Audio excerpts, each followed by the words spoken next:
your whatever your intelligence or your academics is. So that contribution will be required so that we can make this into a real big international project. And we will have all of you coming as faculty, staying there, coming and teaching. Our guys can come and work with you. So it's a very extensive plan. We want to have a research laboratory even for cadaveric work, and that's where Hugo will have to move from Mexico and stay with us. I'll give you a villa. Hugo. Pablo is. You have to unmute yourself, Pablo. Hi. Hi, Pablo. Unmute yourself. And Ek. Hi, everyone. Do you hear me at least? I can't get the camera. We can hear you, but we cannot see you. Yeah, I don't know how to switch it on. Marcos, Hi. good to see you. Everyone, anyway. Vladimir, We'd like to see behind you. Ramesh, tell me. I'll give you a ring maybe. I'll give you a call and then Give me a call. This is the look from my window, you know. You Oh, see? that's wonderful. This is the Oh, neck. this is not the poster. Marcus, fantastic. That's wonderful. Good to have you. Thanks for Echo. accepting the invitation on short Ramesh? notice, Marcos. Yes. I have a question. Well, I would like to know how will be the procedure exactly, because I don't know exactly what will happen. You want to have the procedure of vestibular schwannoma? No. Just 1 minute. Pablo will answer you. Pablo will. Hello, dear he is the friends. president. Pablo. Professor Tatajiva, the idea is that we will have the talks, and after the talks, we have a discussion with you and Professor Grottenhuis. Okay, so we discuss at the end. Yeah, that's Yes. the idea. If that's fine with Oh. you.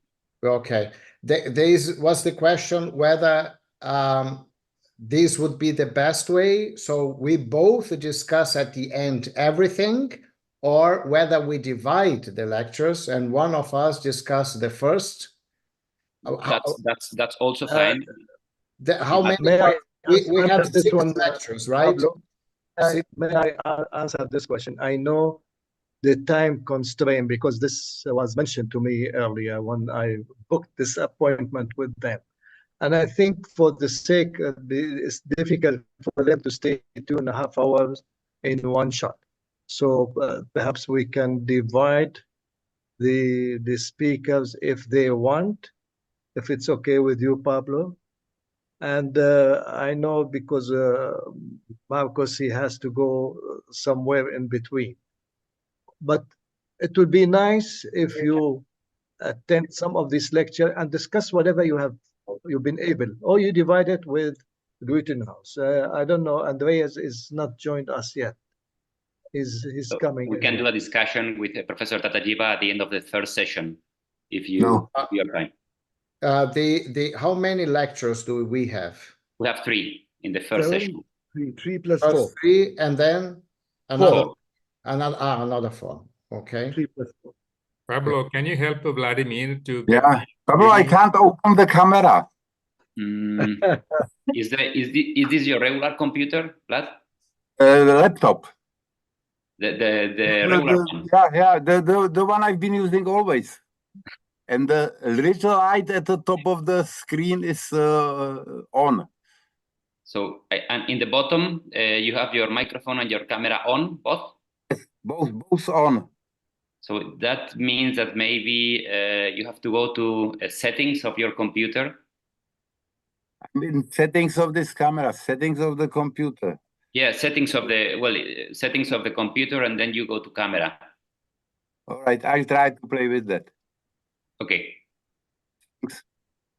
In the meantime, as we have only 2 minutes to start, I already opened the YouTube. If that's fine with you, Vlad, we start and I give you a call during the first talk. Go ahead. Go ahead. I may not be seen well. I can talk and I should not be seen. I'm not that beautiful, unlike all of you. Okay, before we start, Pablo, if you allow me, I cannot pass this webinar without giving an appreciation for Vladimir, who spearheaded the course in Phoenix, Arizona successfully in collaboration with the Minimal Invasive Neurosurgery Society, headed by Kato and Azmi. I'd like to thank you and Miguel Reyes for conducting a wonderful IANA webinar, IANA course, and a wonderful meeting in Spain. Malaga was a memorable one. Thank you very much for this arrangement. And I think Roy has conducted something we'd like to extend appreciation to him. Further, all the members, they have contributed actively, especially the one they are going to Belgrade for the meeting in person. We have 19 presentation, and I'm expecting some information to be as to salvage the support of our colleague Stefan Florian with the Romanian Society, who asked to have an on-site meeting as well, and I appreciate everybody can make the effort. So these are the things I'd like to just to see, and I leave the venue for Pablo to start the webinar the way he'd like. Thank you, Matt, and thank you, everyone. It's 4 o'clock, and I'm very happy to have almost everyone already online. We had more than 600 registrations, so let's see how many people we have, and we can enjoy a nice session. This is the second session on the posterior fossa anatomy and surgery, and we'll divide it in 2 parts. So after the first one, if you agree with Professor Tatajiva, we'll have a discussion, and then with Professor Grottenhuis, we will have the next one. So we will start, and I will help Vladimir with this camera after the first talk with Professor Luciano Mastronardi. Luciano, I don't know if you can, yeah, thank you. He will talk us about the role of vestibular testing in vestibular schwannoma microsurgery to optimize the surgical strategy. We have 20 minutes, and Luciano, if you agree, once you have 2 minutes remaining, I will let you know. Yes, thanks a lot, Pablo. Thanks, everybody. It's a pleasure again for me to share with you my experience on acoustic schwannoma. In particular, my research we are conducting with our ENTs on the preoperative vestibular testing before vestibular schwannoma microneurosurgery, with the aim to understand if it's possible to predict the nerve of origin of tumor, the course of the facial nerve, and optimize, if possible, the surgical strategy and the results. This is my hospital. Someone knows, someone not. Please, you are welcome at any time. I have nothing to disclose. I remember our dissection courses, the friend dissection courses. We do twice a year. This is our current algorithm of treatment of vestibular schwannoma, not so different from the IANA guidelines. Anytime we try to understand if surgery is indicated or not in relation to some factors, the size of tumor, the general condition of patients, the age of course, and the hearing preservation or not. No doubt we have to operate COS 3 and COS 4, and COS 1 and 2 growing or symptomatic, especially in patients with good conditions. Even if the hearing is not preserved. In case of hearing preservation, we go on with surgery only if the general conditions are correct, so are the right one, and we try to attempt the total or near total removal in majority of cases. I would like to say in all cases except few where the adhesion is too extensive. These are the key points that we follow any time for our vestibular schwannoma surgery: Fukushima lateral position, keyhole opening and micron technique in all cases, the aspiration of CSF from the lateral medullary cistern, try to be clean, bloodless, and sharp dissection, maintaining arachnoid plane. General consideration always useful in microneurosurgery. The internal tumor, the bulking. We have tried to identify as soon as possible, when it's possible, immediately the facial nerve positioning, and the final capsule elevation with the VCAT technique, try to preserve vessels, and most of all, the facial nerve. This is our series updated to December 2023. It's a series of 350 cases operated on in 10 years, more or less 10 years. The maximum diameter is around 2.6, but you can see the majority of cases are grade 3 and grade 4. The age is spanning from 20 to 80, more or less, and strange, but I think that it's not so rare to find it in the literature. The younger people have the largest tumor. I know this could seem strange at the first evaluation, but it's not at the end because there are many articles on this. Fascial good function, I mean, HB1 or HB2, a 6 months follow-up was observed in 93% of cases, especially in cases with ventral superior and ventral inferior localization of facial nerve in the CP angle in the cisternal portion. Hearing preservation was possible in about 60% of cases with tumor smaller than 2 centimeters when the pre-op hearing conditions were good, of course. This is the summary of the results. And facial nerve function, again, was HB1 in more than 80% of patients and HB2 in 10% of cases at 6 months follow-up. Hearing preservation, I told you, especially in cases with good pre-op hearing. Mean operative time around 4 hours. Blood loss is not too much usually. Mortality 0. 3 cases of permanent cerebellar dysfunction. And transient vertigo in 1/5 of cases that can be treated successfully with some pills and drugs. This is a typical case of a small vestibular schwannoma, and we use our common tools like the thulium lasers, fibers, and the ultrasonic aspirator for opening, in this case, the internal auditory canal. In other cases, of course, we use also for the debulking of the tumor. It just goes faster here. And then this is the removal of the tumor inside the canal. So one of the first problems we have when we approach pre-op and intra-op the acoustic schwannoma, especially the bigger one, we ask every time to ourselves, where is the facial nerve? This is normal to have in mind at the beginning. We know that there are some articles that try to find the facial nerve using the DTI, the MRI DTI for the pre-op detection, sorry. And there are some good articles on this, but preoperative facial nerve by DTI tractography agrees with the intraoperative findings in up maximum 94% of cases, according to the articles. Is expensive, not available everywhere. It's disputed the real adherence of intraoperative anatomy, not suitable for neuronavigation too, and not yet confirmed a positive effect on facial nerve outcome, even if assumed to be beneficial. So we are looking for a technique that is delivering morphological data at cheaper cost with wider availability. Then, since September 2020, we started to test all our cases just the day before surgery with vestibular evoked myogenic potentials in order to realize if the nerve, when possible, if the nerve of origin is the superior vestibular nerve or inferior vestibular nerve. These two nerves have different functions. Superior vestibular nerve conducts stimuli coming from the utricular and contralateral inferior oblique muscle, and inferior vestibular nerve, it conducts saccular impulses and ipsilateral sternocleidomastoid muscle. This is the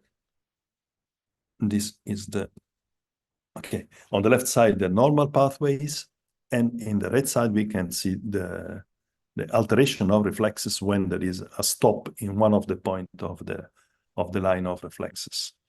Again, the superior vestibular nerve innervates the horizontal and superior canals and the utricule. The inferior vestibular nerve, mostly the posterior canal and the saccule. It's important to understand the function of these nerves. So how we do? In every patient, before the day before surgery, after a diagnosis of acoustic schwannoma and the indication to surgery, we do a poor tone audiometry, a speech discrimination score assessed by the normal scales, ABR, CVEMS, I mean these vestibular evoked motor potentials, and caloric stimulation testing. The first step of our study was to understand if these tests were available or not, easy to perform or not, and affordable, most of all. And we published it with our IENTs, the first series, where we understand that nystagmus after caloric stimulation and absence of CVEMS response was typical of inferior vestibular nerve origin of the tumor. On the other side, when we had no responses on caloric stimulation and we had detectable CVAMs, most probably the origin of the nerve was the superior vestibular nerve. These are the statistical evaluation of this and some tests of patients. Then we proceeded with the step 2. We analyzed it in 53 consecutive patients if there was or not an adherence in between the pre-op test our ENTs did and our intraoperative observation. So if in our opinion, in the surgeon opinion, the nerve of origin was the same indicated by the ENTs. And in these cases, we found that it overlapped in 92.4% of cases. And this was statistically significant. Just one step behind into a paper we published in 2016 on the possible position of facial nerve, especially in large tumors, in relation to the in the cisternal part segment of the nerve. And we found at that time that in 100 consecutive cases, the facial nerve was anterior superior in relation to the tumor, in 1/5 anterior inferior, in 1/3 more or less totally ventral, so on the opposite side of our eyes. And in that series, it was 0 in the dorsal surface of tumor, but in updated series now we had 3 cases in more than 300. So more or less 0.97, something like this percent, so 1%. And the best results we obtained in these first 100 cases were the cases in which the facial nerve was anterior superior or anterior inferior, as you can see. And the worst where the nerve was ventral, so on the opposite side of our line of attack of the tumor. And on considering the positioning of the facial nerve in relation to the sides of the tumor, we observed that a small tumor usually has in a majority of cases, the facial nerve in anterior superior position. That is the classical normal position of facial nerve. When it starts to grow and it arrives to close to 3 centimeters, it moves gradually a little bit more ventral. And in a larger tumor, the percentage is more or less the same in the 3 major possibilities. In the last period, we tried to help our searching of the facial nerve also with the use of fluorescein. This surprisingly was very useful in detecting the plane of the section in between the capsule of the tumor and the facial nerve itself. The tumor, as you have seen in the previous part of the movie, it's clearly green in majority of cases. And the nerve, as we can see in a short, remains pinky or gray pink. And this plane allows us much more to understand where is the nerve and the dissection plane in between capsule and nerve. Of course, we don't need many times, especially in small tumors, we don't need this confirmation. But especially in big cases, in big tumors, it revealed to be quite effective and useful without complications too. We just injected the fluorescein at the opening of the dura mater, of the opening of the meningeal plane. So you can see now the plane. In a short, I will. Yeah, then this is the facial nerve. Okay. The step 3 was to understand if there is or not a correlation between the nerve of origin of the acoustic schwannoma and the possible position of the facial nerve. And we found that in about 60% of a superior vestibular tumor, the facial nerve was ventral. And in 86% of patients with inferior vestibular nerve schwannoma, the facial nerve was polar, that is anterior superior or anterior inferior, the poles of the tumor. We compared this with the 60 previous cases without the preoperative testing, and we found some differences, and I will show you in the last slide. At first, we tried to understand in between these 2 series if there are some differences in results of post-operative outcome of facial nerve. And we found that in the early postoperative period, the facial nerve condition was a little bit better, probably in the cases studied with the preoperative ENT testing. But at 6-month follow-up, this difference was more evident. So much better results in cases with pre-op ENT study. And if we analyze different findings in relation to the nerve of origin, we can see that the early postoperative results are not so different in between vestibular, superior, or inferior schwannomas. But at 6-month follow-up, as we demonstrated in a previous article without this testing, the inferior vestibular schwannoma has better results than vestibular superior schwannoma, probably because in the majority of cases of inferior vestibular schwannoma, the facial nerve is anterior superior or anterior inferior, and that is the best position for the best results. Surprisingly, there is a difference of sex. The inferior vestibular schwannoma is much more common in female in comparison to the superior vestibular schwannoma. Probably I can imagine some hormonal differences, but of course I'm not sure. We have to study this in a better way. Then preoperative trigeminal symptoms we find much more frequently in vestibular schwannoma arising from the superior vestibular nerve than the inferior. And we had no differences in between the status of the hearing preoperative in relation to the nerve of origin. Even if in the literature we found some articles that try to demonstrate that there is some differences in between the results, hearing results post-op in relation to the nerve of origin. Probably the superior vestibular nerve seems to have a better post-operative hearing, a better rate of conservation of hearing, even if we cannot confirm this, because we had only 9 cases out of 23 that we could preserve it in this limited series, the hearing, and it's not, of course, it's not statistically valuable. So, in conclusion, the preoperative vestibular tests are simple, non-invasive procedures that most likely can inform us about the nerve of origin of vestibular schwannoma. The determination of the nerve of origin could be useful for anticipating the position of facial nerve during the procedure. I try to remember that the inferior vestibular schwannoma have in the close to 90% of cases the facial nerve in anterior superior or anterior inferior position. So we should search immediately in one of the 2 poles, the positioning with the monopolar stimulator. The prediction, of course, of the facial nerve course could optimize the surgical strategy and could be associated with better results. This application, an application of these studies could help also in predicting the degree of hearing preservation, even if for ours it's too early for confirming this. Thanks a lot for the attention. I hope it was quite interesting, this study we are going on to finish. Thanks a lot.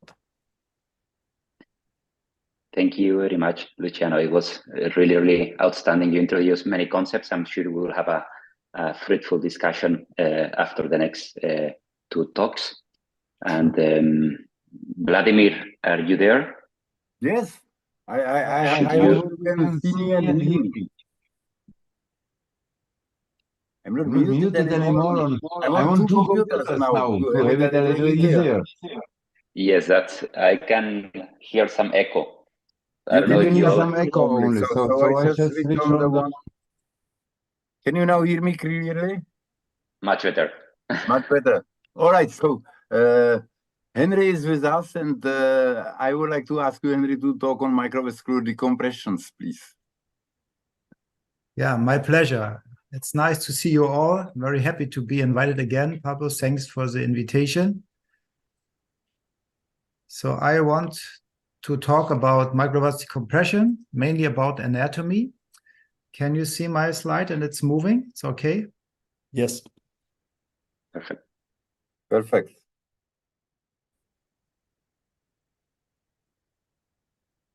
So the vascular compression hemifacial spasm is mainly by ICA, pica, sometimes by vertebral and basilar artery. I have never seen a compression from the superior cerebellar artery. And what we do before we do the surgery, in all cases, we perform MR imaging, including a KISS sequence. It's a constructive interference steady state. It's a high resolution T2-weighted imaging.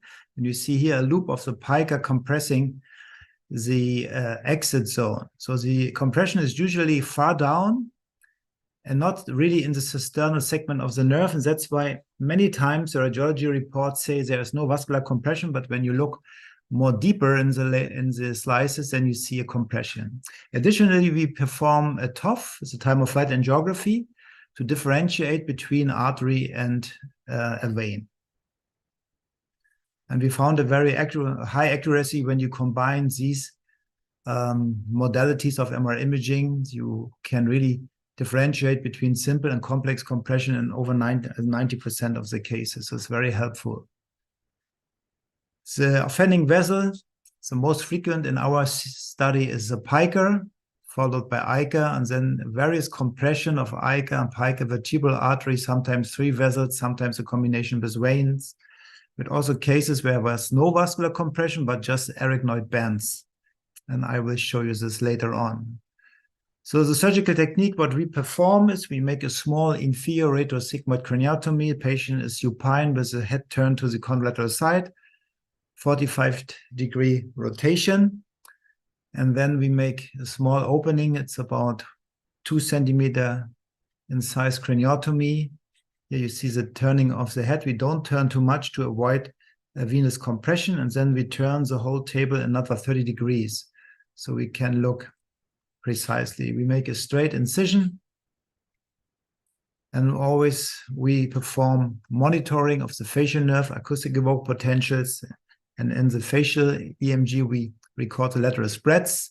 This is a response, which is retrograde spread in the nerve. And after decompression, we want to see this line. That is the ideal line that the lateral spreads are gone. And then we are happy with the decompression. However, we have some cases where the lateral spreads persist, although there is no contact between the nerve and the vessel and even not the Teflon. And in our investigation, we found no long-term effect. So it's not a prognostic factor in the long term. It just shows you that you have a good decompression during the surgery. We use different angioscopes with different angles of view. Most frequently, and the best, is a 45-degree endoscope, because you can look down behind the lower cranial nerves down to the pontomedullary sulcus. This is an area where frequently a vessel is missed and just the ICA is decompressed in the peripheral segment of the vessel, but down. Many times surgeons overlook it. That's why I strongly recommend to use a 45-degree endoscope in these cases. Many people ask me why you don't doing the decompression completely under endoscopic view. And then I think it's a combination with microscope and endoscope, which is better, because initially you have no space. You have just the cerebellum, you retract, you go down to the cistern, you open it. And then when the cerebellum falls down, then I think is a time for the endoscope, but not before. We use the endoscope mostly freehand for inspection. Sometimes I hold the endoscope with one hand and have the other hand an instrument to dissect the vessel. Rarely I fix the endoscope with a mechanical holding arm, then I have both hands free for dissection. But in hemifacial spasm, that is rare. In tumors, it's more frequent. And the beauty of the endoscopic inspection is that you really see the whole subarachnoid space, and you see the course of the arteries coming. You see the basilar VB junction, and you see the common trunk comes from the vertebral and gives rise to the ICA and pica branch. So you can really see the whole course of the vessels. So initially, when we open the cistern in young patients, you have just a few millimeters to go in. And when you place an endoscope in this position, then you have not an endoscope-assisted surgery, but an endoscope-obstructed surgery. And that makes no sense, because you cannot move your instruments. So you have to have extra room when you use an endoscope. So we dissect under the microscope. You see the facial nerve is running here. But now you see, I cannot see very nicely what is the relation of the vessel to the nerve, because it's a tangential view. That's why we switched to a 45-degree endoscope, and you see very nice. Here is the compressing offending vessel coming. It's a common trunk coming from the basilar artery. This is the abducens nerve, and you see here clearly the bifurcation in the pica branch and the ica branch of this common trunk. And here's the facial nerve. Closer view shows you nicely the compression of both these vessels. And then we switch usually back to the microscope, bring the Teflon in, put it in the position, and then we check again with the endoscope whether we have a good position of the Teflon. So decompression techniques over the years, we try whenever possible to make a transposition, because we have seen in some cases that the contact between Teflon and the nerve causes persistent or recurrent hemifacial spasms. So if possible, we try to put the Teflon in that way that there's no contact to the facial nerve and the facial nerve is completely free. But it's not always possible. Here's one example. You see, this is a lower cranial nerve group. This is called plexus. This is a vagus nerve, glossopharyngeal nerve. The glossopharyngeal, we have to dissect in front of the glossopharyngeal far to the skull base, and then you see here, this is a facial nerve, intermediate nerve, and this is a cochlear nerve, and down you see the pica loop at the pontomedullary sulcus compressing clearly the facial nerve and the brainstem and also intermediate nerve. An indication to be the pica is that some branches of the hypoglossal nerve go over the origin of the pica, and sometimes the hypoglossal nerve is tremendously elongated because of the elongation of the vertebral artery, taking the hypoglossal nerve far cranially. And you see here in this case, we just put Teflon between the nerve and the brainstem and the vessel. So this is a interposition technique. But if possible, transposing, we can use shredded Teflon for transposing. You see here, it's a tandem compression. It's a pica branch, vertebral artery, making here big groove in the facial nerve. So we place one Teflon ball in front and one behind the facial nerve. So that's a compression side here. You see the indentation is completely free. Sometimes we use a sling technique, especially if we have a vertebral artery elongation, which is compressing the facial nerve. When you place just Teflon in between, mostly it's not enough, so we try to make a sling and fix it at the dura, at the skull base. You see here, elongation of the vertebral artery. This is a facial nerve. This is a vestibulocochlear nerve. You see the enormous pressure you have to put to make a transposition of this vessel, and it always comes back. Initially, I place a big Teflon ball far in front of the facial nerve between brainstem and vertebral artery. And then after having some space, I use this Gore-Tex sling, place it around the vertebral artery. See, here is an small slit in the end of the sling. Then I tighten it. And then you can move the vertebral artery laterally. I make a pocket in the dura in between the internal auditory canal and the jugular foramen. And then I fix it. Initially, I took a suture, but the suture has a disadvantage. You cannot adjust it. Here with a clip, you can retighten it, make it looser depending on the situation. So that's why an aneurysm clip is much better than a suture. And then we go down, and also in the depths we have the pica, which is decompressed. And then what I want to see is the ideal case. This is a pontomedullary sulcus here, and you see here was an indentation by the compression, and now the facial nerve is completely free, no vascular contact, no contact to Teflon. So this is the ideal decompression. A nice technique introduced by Mark Sandou and Fukushima is a bridge technique. This is indicated if you have a smaller vessel. You see here these tortuous ica compressing the facial nerve, and you put a Teflon felt just over the facial that you have like a bridge, and you can see down to the nerve. It's completely free. No contact to the vessel and no contact to the Teflon. If you have a really big vertebral, it's not working well because this Teflon felt is too soft and will touch a facial nerve. That is not good. So one end is on the flocculus and one end is on the pons. But you see it is too close. So I put a pillar, means another small ball Teflon in front. And now the facial nerve is completely free and goes under the bridge to the pontomedullary sulcus. And you have no contact between vessel on Teflon. So again, an ideal decompression. Sometimes we use an endoscope to dissect, because when you have a very medially compression, you see this is a pica loop going far medially and up, rising up into the brain tissue. And it goes so far up, and you know when you come from here, there's no chance to see it with a microscope. Here's one case. I tried to dissect and found the pica, but it was so far medially, I could not reach it despite retracting a lot. And then the acoustic evoked potentials went down. So we switched to a 45-degree endoscope. And now you see nicely here, the vertebral artery, hypoglossal nerve as an indicator that this is a pica loop. And you see the pica goes here exactly in the pontomedullary sulcus, deep into the brain. And then under endoscopic visualization, I take a curved microdissector and mobilize the vessel out of the brainstem. This was really a severe compression. Usually it's not so much, but in this case, the endoscope was very helpful. With a microscope, I had no chance to visualize it. And then we put some Teflon in between. What we always also see is intermediate nerve. And we made a study about it, just published in JNS. And you see the origin of the intermediate nerve is very variable.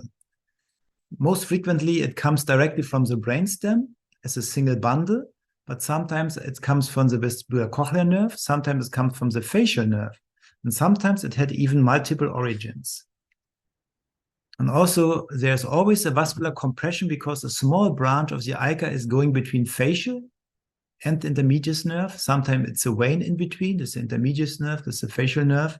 But in none of these cases, in all of our cases, I have never seen a geniculate neuralgia, so never intermediate neuralgia. So I'm not sure it's really the compression problem for the intermediate nerve, because here you see this is a pica loop, clearly compression here of the intermediate nerve. But as I said, in all of our cases, no, not a single patient has symptoms of a geniculate neuralgia. You see this origin here. One goes to the facial, one goes to the cochlear nerve. Okay, what are prognostic factors?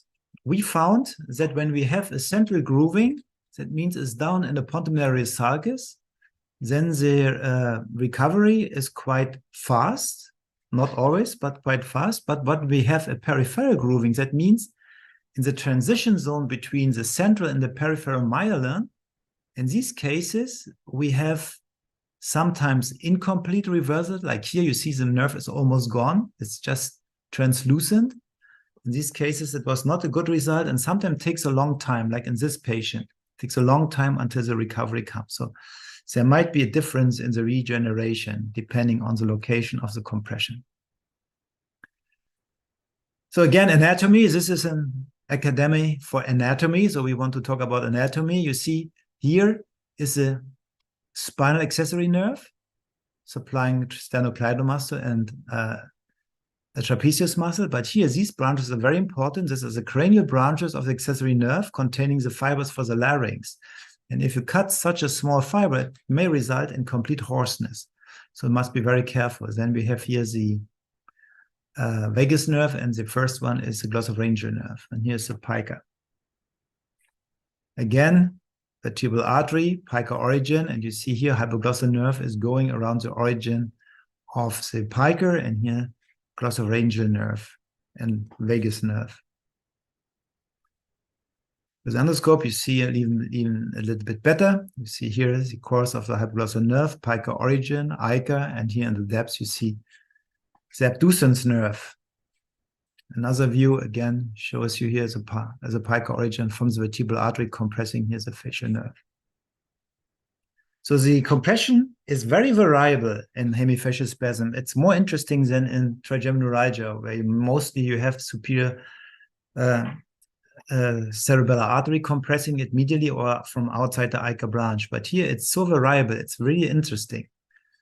You see here's the ICA makes a big loop compressing here's the facial nerve. This is the pontomedullary sulcus. And this is the basilar artery. You see abducens nerve. Again, here compression by ICA. This is a major ICA branch, gives a small branch running parallel. I found that the parallel contact of the ICA to the facial nerve that never cause any problems with hemifacial spasm. ICA can come as a common trunk from the basilar artery, then has an ICA branch and the pica branch. Here you see compression by the ICA branch. Sometimes the ICA is in between 7 and 8. This is not nice because then you cannot transpose it far away from the nerve, but you have to mobilize it and then you put in between some Teflon, but it's of course not ideal if the artery runs in between. So then I try to put the Teflon between the facial and the vessel, have more compression on the vestibular cochlear nerve. But this of course is not ideal. One option would be to cut one of the nerves and suture it, or we cut the ICA and then we make a suture. But of course, this is not appropriate for this type of surgery. This was an interesting case because a small vessel went through the nerve, but I just decompressed this one and the hemifacial spasm resolved.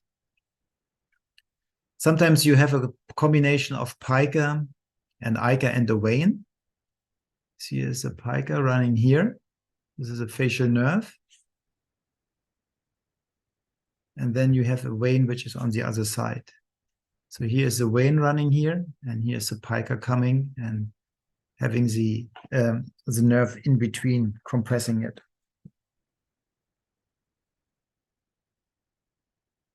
Sometimes we have ICA and pica together. See, one vessel is behind, and one is in front. And then in this case, we just decompress the pica away. And this was sufficient. When you place here in between the facial nerve and the ICA Teflon, then I think you have more compression on the nerve. So that's why we mobilized pica, and it was also sufficient to resolve the hemifacial spasm. Sometimes all 3 vessels are involved. You look here, big vertebral artery, you mobilize it, you think, aha, this is just an ICA branch. And then you look in the depths, and there is a pica as well. No, here, excuse me, this is ICA and this is a pica, because you see here is a hypoglossal nerve running there. So very variable, the compression pattern. Common trunk of pica coming out from the vertebral artery and then dividing an ICA branch and pica branch. Both decompressed. And double compression, that means both nerves, both vessels have a contact to the facial nerve. The vertebral has contact, and the pica as well. And then we have to mobilize this. Vertebral artery alone is rare, but can also make severe compression. This is a nice indication to make a loop. And here, this I have shown already. Sometimes we have a severe compression. That's why we advise, especially in young patients, not to wait too long, because when you have this damage in the nerve, this is a nerve which did not recover well because synkinesia remains, although the spontaneous activity of the spasm is gone. And sometimes we have tandem compression. That means one vessel is pushing the other against the nerve. Here you see this ICA branch compressed by the vertebral against it. Pica, vertebral artery, tandem compression. You see vertebral artery is compressing it, and you see here is a grooving in the nerve. And again, when you have here a big vessel, a sling technique is in many cases appropriate. Sometimes it's enough to just put Teflon in front and after. Another case like here. Double compression again. You see it's very variable. Huh? This is a pica. This is a vertebral artery. Both are in contact. So double compression. ICA and vein. See, there's a vein running in between intermedius and facial, and there was a pica. We just decompress the pica, 50% improvement. But I would not dare to coagulate this vein. So I would not do it because it's a pretty large vein. I think it has the problem that it can have congestion in the brainstem. Pica and vein is also a finding. You see the vein is running here, pica from outside. We just decompressed pica and it was also sufficient to resolve. So the pattern is very variable. Again, here you see the big vein running in between the cochlea, vestibulocochlear and facial nerve. Also in these cases, I did not coagulate this vein. We can discuss whether somebody would do this, but I think it's not good because you see all the small branches coming from the brainstem. And here the pica was here in this position and we just decompressed the pica. Sometimes you find interesting cases. So this looks like a venous angioma with a lot of dilated vessels, and we decompress this vessel, but I think this is not responsible, it's just these veins. Then we coagulated to these venous exegesis with bipolar, and then the facial nerve is free. Venous compression, we have just one case with venous compression. You see it's like a sling going around the facial nerve, squeezing it. And then we dissected it and we put a sling on it to keep the vein away, and then she is completely free. And the last example I want to show is interesting because it was not published in the literature before, at least I didn't found this, that arachnoid bands can cause hemifacial spasm. You see here is no vascular compression in the MRI. And when we looked in, we just saw here like a sling around the facial nerve. This vessel was parallel to the nerve, this as well. So we just cut all the arachnoid, lateral spreads went away, and the patient is hemifacial spasm free since then. Another case, young guy, 26 years, had 10 years problems. You see the course of the facial nerve is more in front, like on the other side. And when we looked in, it was really like a glass hour, completely strangulation of the facial nerve. And we cut all these bands. You see, there's a very thin nerve remaining, but immediately there was no hemifacial spasm afterwards. So the anatomy is very variable.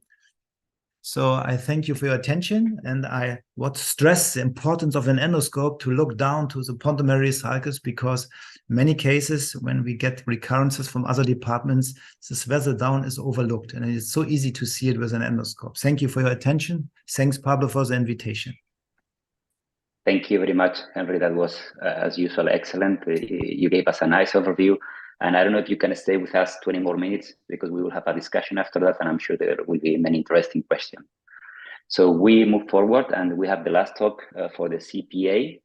And we have the honor to have Professor Keki Turel, and he's going to talk about complications in CPA surgery. Keki, thank you. Okay. Thank you very much. Thank you, Pablo, for your great effort. And all my great friends are together with me on this panel.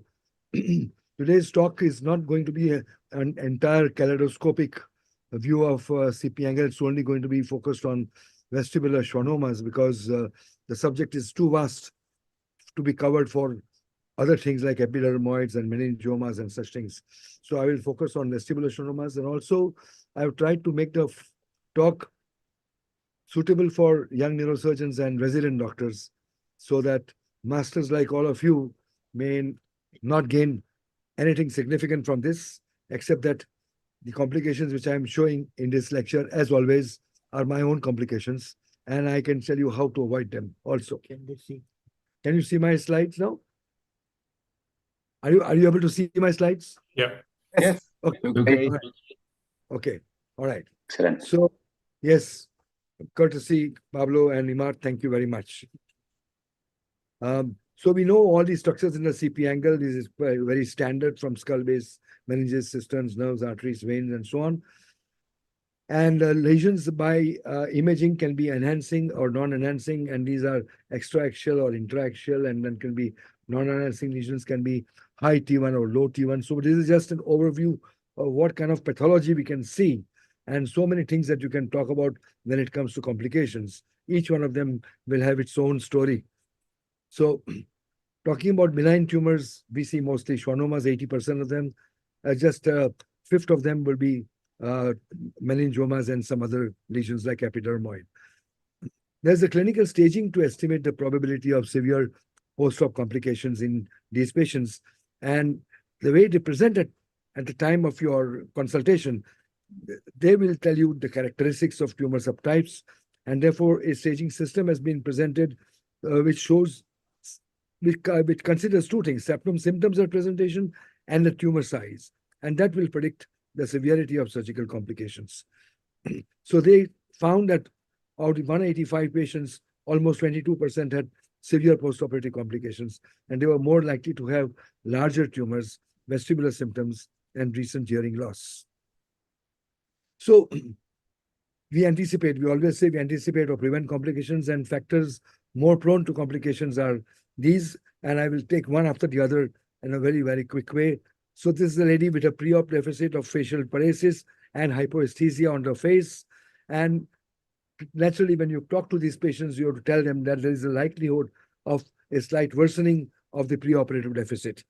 Maybe it persists, or maybe it gets worse, and hopefully it improves. But this is commonly seen with large-sized tumors, and therefore anticipation is important clinically and then by radiology. One of the things which I'm always careful about is always doing CT scans of every patient and temporal bone. And what you see is this very large jugular bulb, and jugular bulb in close proximity with the internal auditory canal.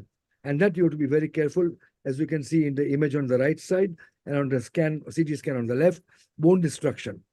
And how do you manage it? Once you know that it is there, then it's very easy. You drill the canal very carefully. You identify this jugular bulb, which is popping into your field, and you put some cotton on it and depress it, and then work by depressing it with one hand. And then the tumor is removed with the other hand.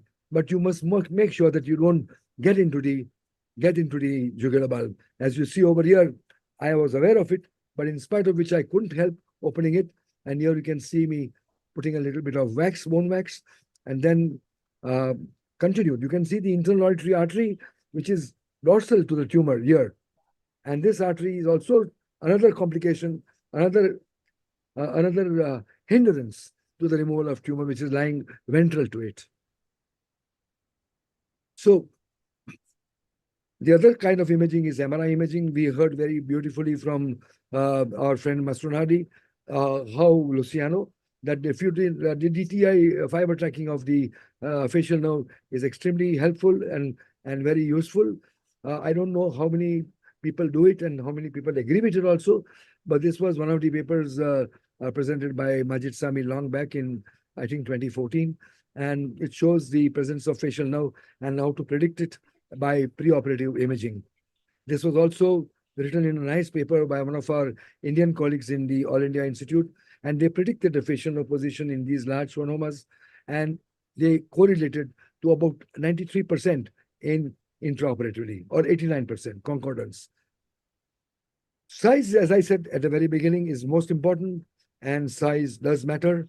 Small size tumors have less problems and better results. Large size tumors have greater problem.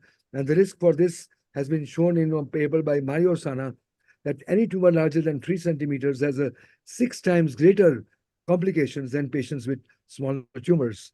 And here is one of my own patients. You can see this is a lady who is a beautiful girl. She's a model and a dancer. And this is the kind of tumor that she only realized when she was missing her steps at dance. But when she realized it, the tumor was this size. So till that size, she was detected for MRI, and accidentally it got detected here to get it out.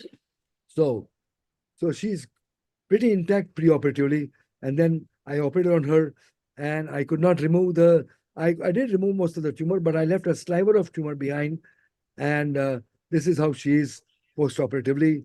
She has a mild facial paresis. This is not the same side. This is the opposite side of here. So this is a condition, but reasonably well preserved in spite of a very large tumor. We have a constant controversy about, or there is a discussion about positioning, and various positions have been tried. When I was trained with Majid Sami, and naturally my choice initially at least was semi-sitting position, but then there are other positions which I will briefly go through.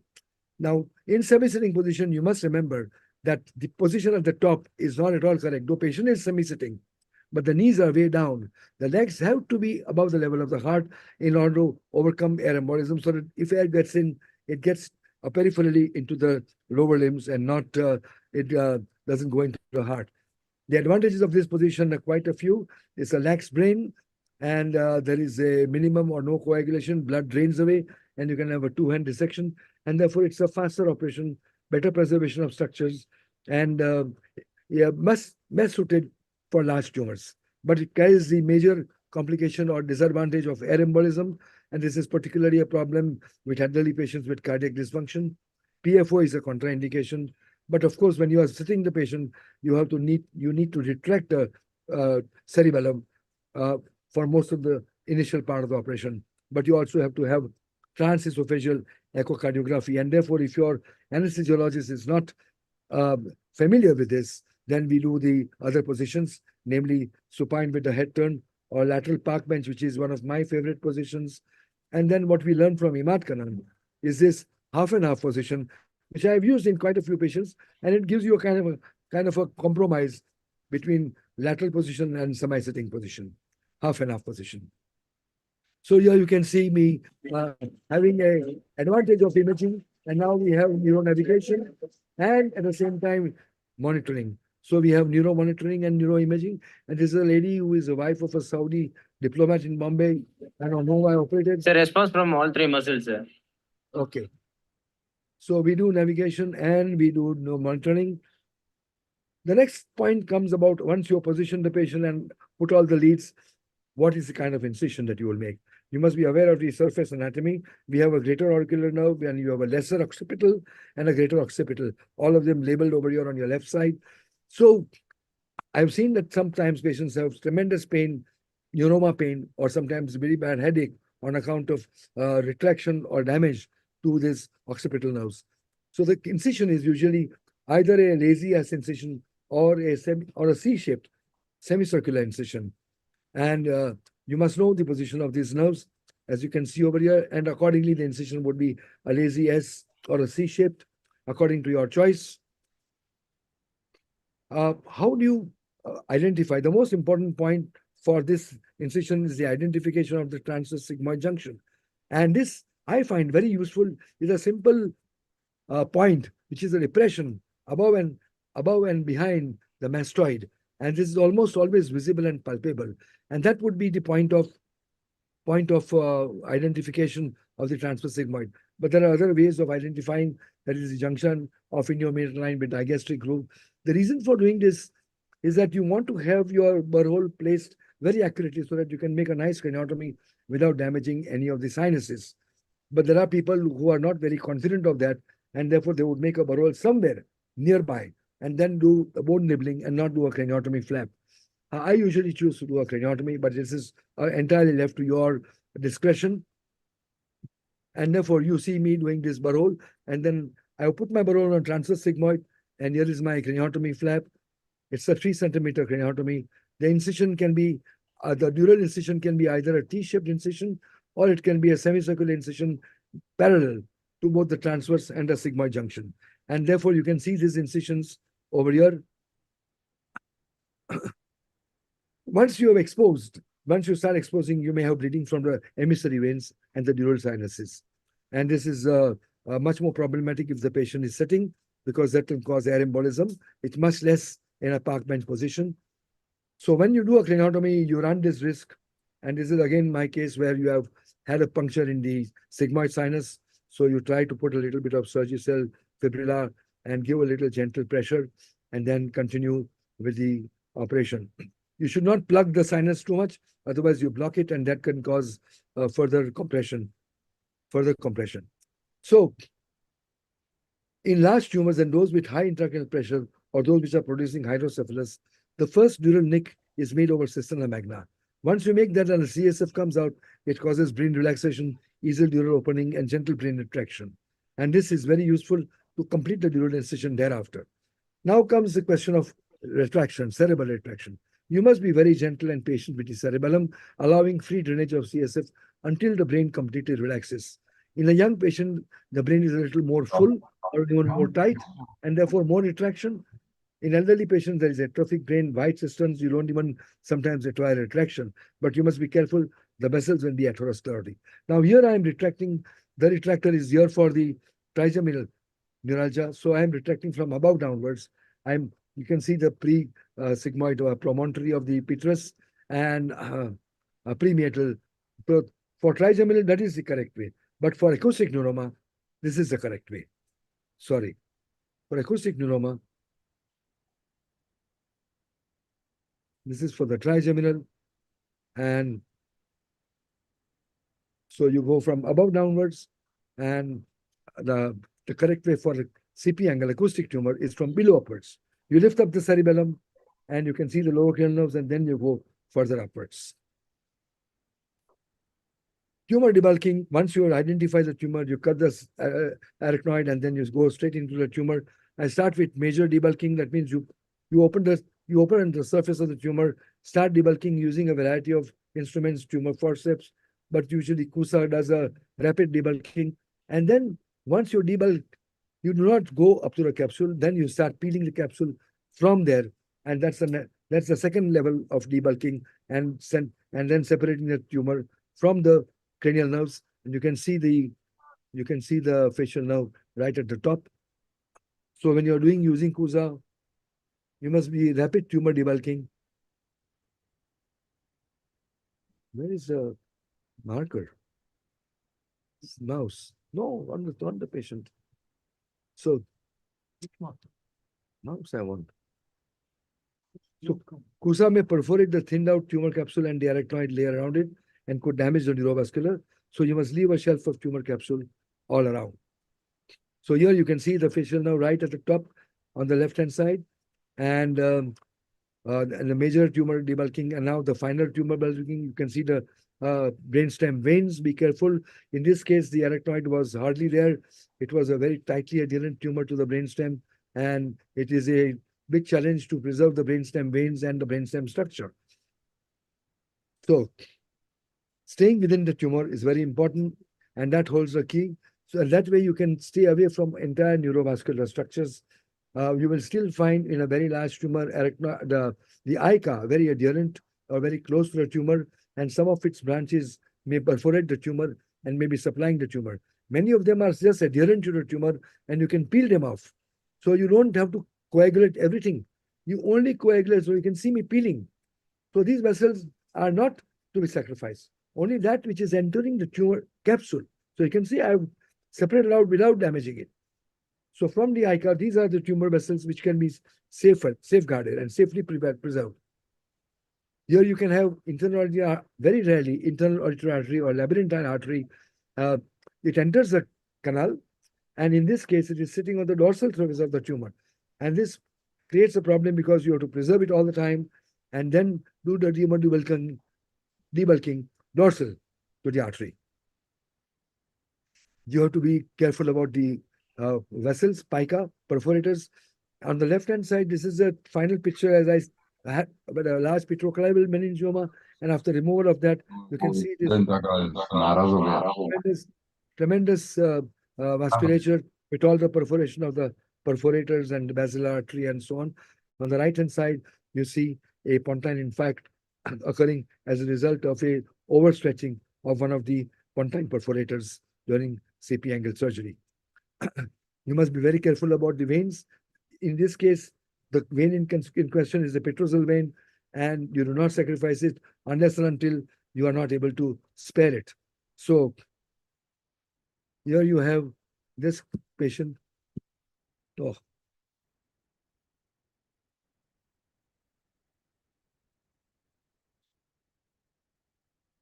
So here we have epidermoid tumor, and everything looks to be easy going, but the petrosal vein is, you can see hanging there. And whilst we are dissecting, our focus is on the tumor or the cranial nerves, and you forget that there is a petrosal vein. And whilst you are manipulating this tumor using a sucker or whatever, the petrosal vein gives way. Unfortunately, the place where it gives way usually is where it enters the petrosal sinus in the tentorial area.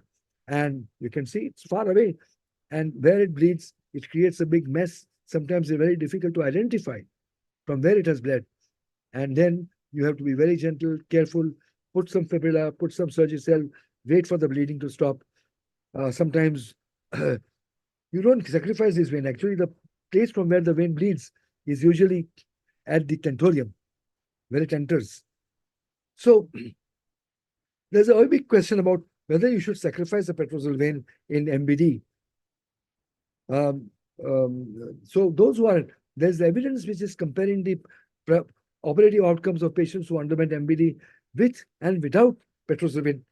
And according to these authors from Johns Hopkins and Iran, the information is lacking.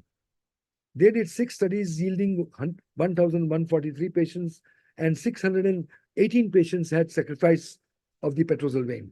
These pool proportion values were, as you mentioned, 3.8 for vascular-related complications, 3.6 for neurological deficits, 2.85 for CSF leaks, and 88 for neuralgia relief.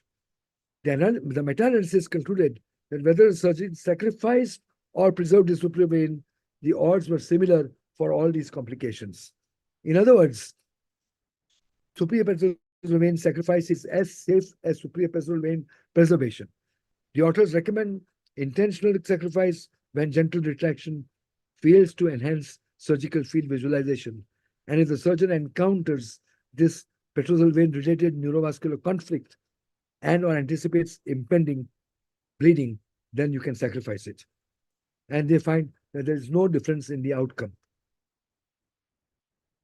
So the next problem is pile breach or arachnoidal. So here I'm going to show you where the arachnoid is breached, and you can see this very significant amount of hypodensity around the tumor. And this indicates that there may be very poor arachnoid plane between the brainstem. And you will see this case exactly. So we have made this is in sitting position, and we are doing a tumor decompression, very rapid tumor decompression in sitting position. The CUSA is used, and gradually, after doing that, you hold the tumor capsule and start mobilizing it.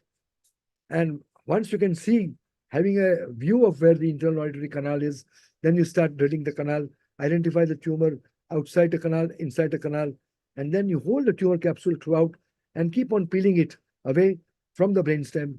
And here you will see the facial nerve. Here you are. The facial nerve is hanging down. The tumor is connected to it. You can see the brainstem in the background. There's still some tumor in the canal. So you drill the canal further, and then you identify the tumor inside the canal. And now you can see the tumor and complete removal and the facial nerve well preserved. But you may not be lucky every time. Large vestibular schwannomas are also densely adherent to the brainstem. You must be very careful. Otherwise, you can produce intrapontine hemorrhage, which can occur by stretching the arachnoid or the brainstem surface too much, or indirectly by coagulation of the perforators. And this you can anticipate by the preoperative CT or MRI. And there you can see in one of my patients, we have a pontine infarct. Fortunately, there was no morbidity, no significant morbidity, no mortality at all.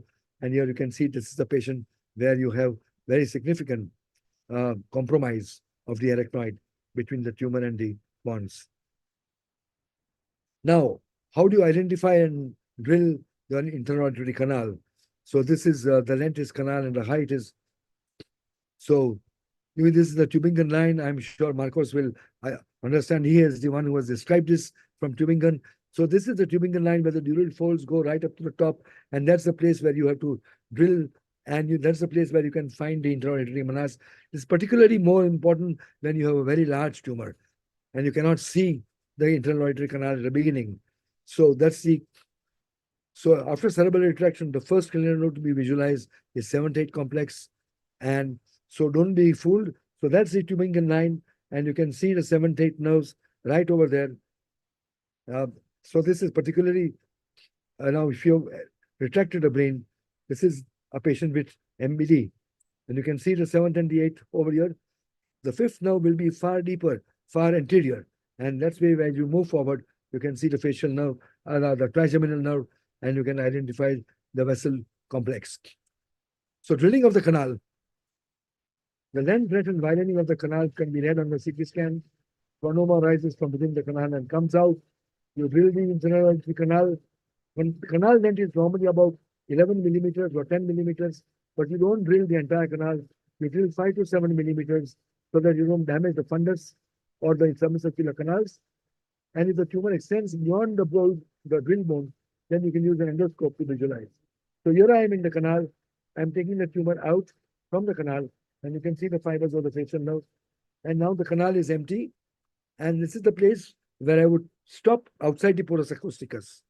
So, and then I would use if I have tumor left behind, then I would use an endoscope, go inside the canal, identify the tumor which is beyond the bone drilling, and gently peel the tumor out and take it out so that there is no residue. It's important to see it with an endoscope, especially if you have not drilled the canal far too laterally. And then when you see with endoscope, you can remove these last bits of tumor. And that's what the endoscope does. Also, when you are drilling, you must make sure that there is no patty in the drilling area. This is what will happen. Your patty will get stuck to the drill, and you can have serious consequences sometimes. You must know that the seventh nerve lies caudal and anterior to the origin of eighth nerve, and therefore its lies must be identified laterally in the ISC and medially at the brainstem. So here, canal is open, the dura is being opened, the tumor is now identified as laterally as it goes. Now the tumor is being peeled off with a central hook, and you can see the facial nerve lying. Facial nerve is superior. Cochlear nerve is below it. Like the superior vestibular fascicle is superior, inferior vestibular fascicle is inferior. So we say seventh nerve is up, eighth nerve is down. You can remember it by 7 up and 8 coke. Now I have brought the tumor out up to the porus acousticus, and now you can see there's no more tumor. All the tumor is emptied from the canal, and this is the point just outside the porus acousticus, 5 or 7 millimeters, where I should stop, because beyond this point, the tumor will be very adherent to the facial nerve. And now it's the time for me to move from the medial end to this point. And then this is the last point of separation, so that you don't have any damage to the cranial nerves. Remember, ultimate goal of acoustic surgery is preservation of cranial nerves. Tumor removal is merely a byproduct. So preserve the cranial nerves. The principle of preservation is staying within the tumor arachnoid. And these are the kind of cases where we have to sometimes. So this is one of the patients I operated in 89 and July 89. And you can see the complete removal here on the right-hand side with the facial preserved, the blood vessels preserved, brainstem preserved, and very tiny sliver of tumor has been left, as you can see on the CT scan. We didn't have the MRI at that time. Immediate post-operative, very well preserved face. In 2007, she's well preserved, but I see 18 years after surgery, a small tumor recurrence. So patients of these tumors, you must have a regular follow-up. And she came to me after 18 years with some facial weakness. This is another patient who had a facial weakness post-operatively, and there was no recovery for the initial 6 months. You must not give up. If you are sure that you have preserved the facial nerve, you continue observation. And this is 2 years post-operatively, no tumor recurrence. And now you can see the facial nerve has recovered reasonably well. So if you preserve the facial nerve well, of course, it is not HB grade 1, it is probably grade 2 or 3, but he has recovered. Lower cranial nerve injuries are more devastating than any other cranial nerve injuries, and pneumonia can produce death. Okay, so I will just give this message that all these morphology, cystic tumors, post-radiosurgery, all these tumors are extremely, let me go to last slide. So they are all extremely densely adherent, and you must be careful that these morphological challenge tumors, cystic tumors are challenging, post-radiosurgery tumors are challenging, and you have to be careful about it. But Yeah, my name is Manish. yeah, but then they recover. But you must be very careful about elderly patients. Prolonged surgery can be hazardous in the elderly, and this calls for restraint, subtotal excision, or stage removal. Our results are mortalities in my series of 1100 vestibular schwannomas from 85, from the time I left Majid Sami till today, 0%. I have no mortality in 1100 cases so far. But there are complications. Early permanent facial palsy, bronchopneumonia, more likely in the elderly. One time, in fact, I showed you one case. Late complications like tinnitus, vertigo, headache. You must remember post-op quality of life. Size is what dictates the quality of life. And what are the dependent on? Nature of tumor, fibrotic, vascular, cystic tumor, and also operative events and difficulties like sinus complications, poor arachnoid plane, venous complication, occlusion, vessel injury, perforated cerebellar swelling. Remember, the quality of life in a patient of vestibular schwannoma is based on his ability to swallow, articulate, walk steadily, and of course, not to see double. We have had these complications meeting 2017. That was the first ICCN. You all know about it. Most of you have attended it. Second ICCN was in 2019. We had a greater crowd and greater international participation with all these companies and societies.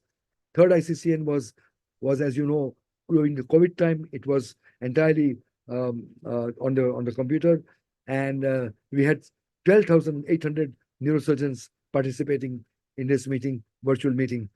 We had the fourth meeting last year in Bombay again, but the fifth one is going to be next year in Goa, and it's going to be a very exciting hotel, exciting place, and all of you must come. It's going to be 6, 7, 8, 9th March. 6 is a half day, 7th and 8th are full days, 9th is a Sunday, and that will be a day of half day conference, and you will really enjoy this Taj Hotel on the beach. So remember, prevention is better than cure. Anticipation, prevention, management of complications, more important. And how I would not do it, not how I would do it, how I would not do it is important. And remember, failure is a defeat. Only if you don't learn from it. If you don't learn from it. We all have failures, we all have complications, but you must learn from it. We have this book already understands, the first book on complications in neurosurgery.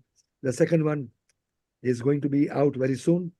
In the meantime, we have an interim meeting in China. All of you must come there also. It's in Tianjin, 2024, August 16 to 18. Please attend this meeting. It's going to be a very exciting meeting. Papers are, all the invited speakers have sent their papers. We have already received the smaller papers on complications and almost house full. But if you have some interesting things, you can please send them.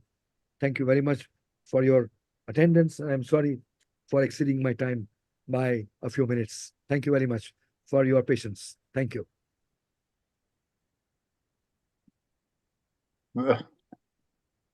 Yeah. As usual, KK, thank you. Sorry about the time, but as you can imagine, there's no end to complications. Of course not. So Okay. now, how should we discuss this? Shall I? There is one question from the audience, and myself, I have a couple of questions to the presenters. So how much time do we have for the discussion? All yours. All yours. Oh, You're the boss. no, you must. So it's not the point. So first of all, I would like to congratulate all three first speakers for the really outstanding lectures. Terrific data we have seen. I'm very happy to be here and to learn from you. So may I start discussing some aspects of the lecture of Professor Luciano Mastronardi. First of all, I would like to congratulate you for the yesterday game, last second goal. Congratulations. I'm very sorry for the Croatians because they did a tremendous work. It was amazing what they have done, but such is soccer. Sometimes very painful. But yeah, and of course, I would like to congratulate you for this very beautiful research you are doing, and it's very interesting to see the connection between the origin of the tumor and some implications for facial nerve and other difficulties. As far as I understood you, if the tumor is arising from the superior vestibular nerve, there is a higher chance that the facial nerve is displaced just ventrally.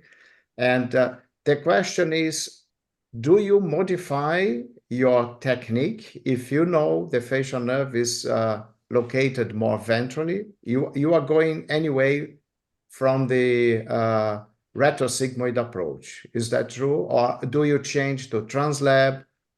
How do you change the technique if you know the tumor will be arising from the superior vestibular nerve?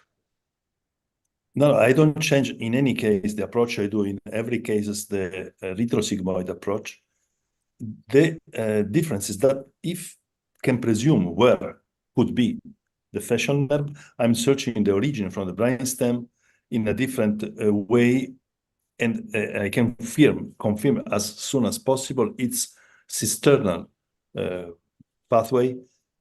And for me, it's much more comfortable to know where facial is, so I can work at the beginning far away from it, especially if patient has not hearing to preserve.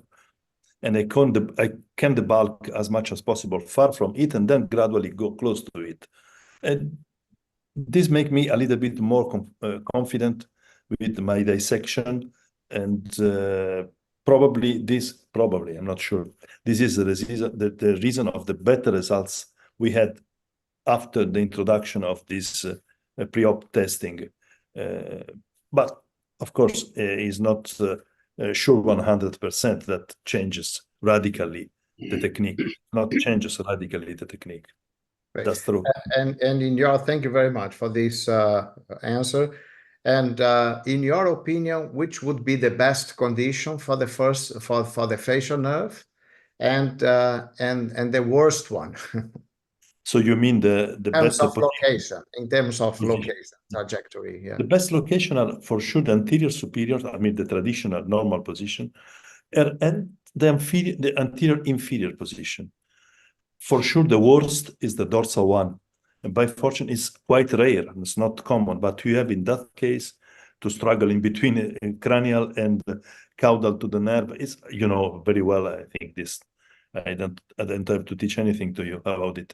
But anyway, it's the worst for sure condition. And in cases when I found it, it was very difficult to manage it in the best way. I had HB2 in one case at 6 months, and in other two cases, by chance, I have HB1, but at 6 months, not immediately. Yeah. A last point before Henry Schroeder is making a question. Can you identify with your technique whether the nerve is probably arising from the facial nerve? Because sometimes we are surprised, we believe it's a vestibular, and it's indeed a facial schwannoma, and it's not clinically evident before. Can you identify the facial schwannoma in this technique? Not by the ENTs testing, by these ENTs. Because this is the most affected nerve in between superior vestibular and inferior vestibular. And it could that the superior vestibular is more affected when the facial nerve is the origin of the tumor, because are they in strict contact. Anyway, I had by fortune only few cases of facial schwannoma, not less than 10. And in these cases, I didn't do the text before. I mean, the vestibular text before. So I cannot answer completely to this question. Thank you. Henry? You are muted. We cannot listen. Sorry. Luciano, thank you for the nice presentation.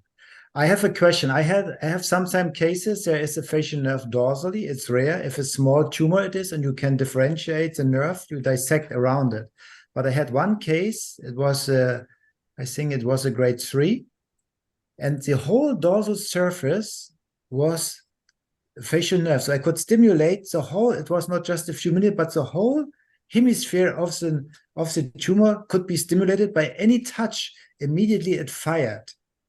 So I said I caused a complete palsy, or at least a very bad result. So I stopped and sent for radiation. What would you do in this case? Yeah.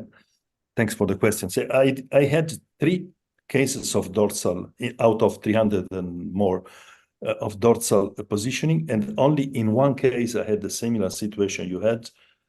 In other two cases, at the beginning it was similar, but when you start to dissect, if you have a plane, a small angle of attack, you can understand that sometimes this is that the stimulation could be a diffusion from vestibular nerve to the facial nerve, because when it's flattened dorsally, and the dorsal surface, you have not only the facial nerve, but the superior vestibular too. That often in these cases is the origin of the tumor. And so stimulating the superior vestibular, also at very low stimulation, I mean 0.01 amperage, you can have the diffusion because they are very close, of course, and very stretched by the tumor.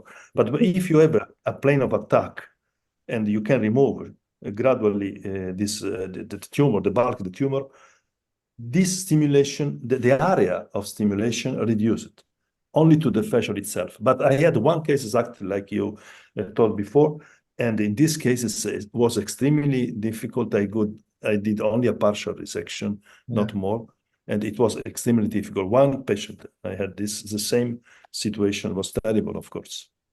Okay, thank you. We have a question from Professor Andre Grothus. Yeah, well, very briefly, maybe on your remark, Marcos, on facial schwannomas. And in my experience, that's typically the smaller schwannoma that already presents with the facial palsy. Then you should be very aware of the fact that it is maybe a facial schwannoma. So that otherwise they are very rare, but typically, because a vestibular schwannoma, even if they are very large, don't quickly present with the facial palsy. But if you have a grade 1 or 2 tumor in the CP angle already presenting with facial palsy, that should alarm you. Otherwise, I have to congratulate Luciano with his wonderful things. I learned a lot of your talk. On the other hand, it's during the surgery. What will it help you if you, with DTI or with your percentages of being the superior vestibular nerve as origin, and then the facial will be probably anterior, inferior, etc. At the end, during surgery, we need to identify. So I mean, that's the thing. It's good if you have any kind already suggestion of there I should maybe look first. But on the other hand, and this is because this is also a practical webinar, it comes down, especially in the bigger ones, to initial debulking. And then I still do that together with the bipolar stimulation and an endoscope. I look first anterior, inferior, superior, and then I look anterior, inferior. And then I actually switch to the caudal direction and turn the endoscope 180 degrees and look up if it is not completely ventral. These are the three possibilities. And usually you will then identify it already before, and this is what we as surgeons want to have, already know where the facial nerve is. Then you can just go ahead with your surgery, debulking, removal, etc., etc. So it is good to know, and all these techniques are wonderful, and with DTI, and I was surprised because in my experiences it was not that reliable, but to see that we maybe find the facial nerve already preoperatively, but in the end, we have to find it intraoperatively. Thank you. Thank you. Yeah, and I would like to remember there is one area in which the facial nerve anatomy is well preserved. This is inside the internal auditory canal. So if you are in doubt, go to the internal auditory canal, and then you can follow from lateral to medial. It will be a help as well. So let's move on to the next lecture. We all know the beautiful work of Professor Henry Schroeder in facial spasm and other things as well. But this is a unique work he's performing. There is one question from the audience: is what do I do in case of bilateral ICA compression? What does it mean? Bilateral on both sides, left and right of the patient, or on the facial? I don't know. This is the question. What do I do? What to do in case of bilateral ICA compression? Maybe bilateral. I can imagine bilateral facial spasm.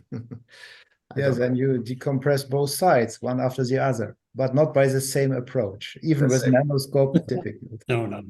Yeah. But if it's on one side and you have an ICA loop coming up and going down, then of course you separate it and try to keep it away from the nerve.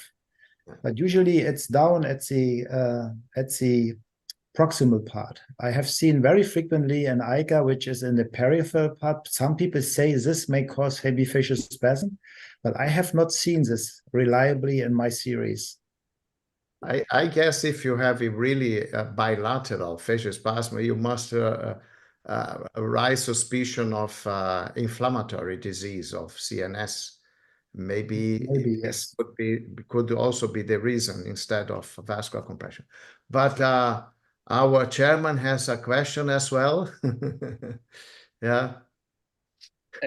Henry, that was excellent, and I'm very excited to know how you talk about the prognostic factor that you have been identifying in your practice, and how frequently you do redo surgeries in those cases and epiphyseal spasm. How frequently you reoperate on them, and based on what? I don't know if it's too general question, but it's something that it's quite. So that is very, very variable. Usually we say you should wait at least 1 year because we have many patients which become spasm-free after a long time. The longest period of recovery was in one patient 2 years. She was free of spasms for some weeks, then it starts again, and after 2 years it was completely gone. That's interesting. Even if I have cases where I have this bridge, so I know there's no contact between the nerve and the vessel and the Teflon, and still they have severe spasms. So sometimes the nerve needs some time for recovery. That is a little bit different to trigeminal neuralgia, where a late relief of pain is rare. And then when we have, I think we have done now 44 revision surgery, and I have done 606 cases so far. 606 surgeries, and we have 43 revision surgeries. And most of them, it was that the spasm returned or it was not relieved completely. And when we opened up and we saw in many cases, it was about 50% of these cases, we just removed the Teflon. And meanwhile, the vessel was fixed by fibrosis to the dura, and I just need to remove the Teflon, and the vessel was not falling back. And then the spasm was gone completely. So obviously the Teflon itself may irritate in some cases, not in all.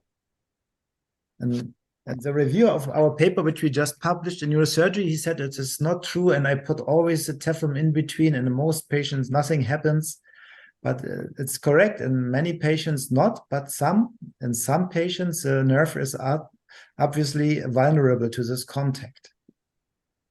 And the indication is, of course, the severity of the symptoms. When I have a patient, I make the surgery, and from the beginning, it is not good. And in the first 6 months, it's not improving. Then also I advise for earlier surgery. But if the spasm was a little bit better and then becomes worse and it becomes better, then I wait at least 1 year. That was perfect. Thank you. Two persons rose the hand, Professor Andre Grutus and Igor Maldonado. Let's start with Igor, because I already had one question before. Igor. Thanks, Ray. It is a great pleasure to see you all. Henry, one of your venous cases looks like a developmental venous anomaly. How safe is to coagulate that, and what are your criteria? Never coagulate. And a second question is, do you look actively for those things with any spatial sequence, for example, susceptibility imaging or something like that? What, as I said, we use CIS, the KISS sequence, Yeah. high resolution 2, and the TOF. That's what we use. Okay. And I would know even if it's not a DVA, I don't coagulate the veins. I did it in trigeminal in one case because Keki said it doesn't matter, outcome is the same, but it's not. When it's a major vessel and has no collateral flows, it's dangerous. And in this case, we had severe swelling of the cerebellum, and I thought we have we get a massive hemorrhage, but fortunately it did not occur. And after a while, she improved. But it shows that the reliability when you take a vein it's not predictable. And if it's a big vein, I would never do it. If you have a very small petrosal vein, of course you can take it. But if it's small, it's not in your way, it's not disturbing it. But I had a trigeminal. It looked like an octopus, a very huge vein with at least 5 tributaries going into this vein. And this, you cannot coagulate. This will be a disaster for sure.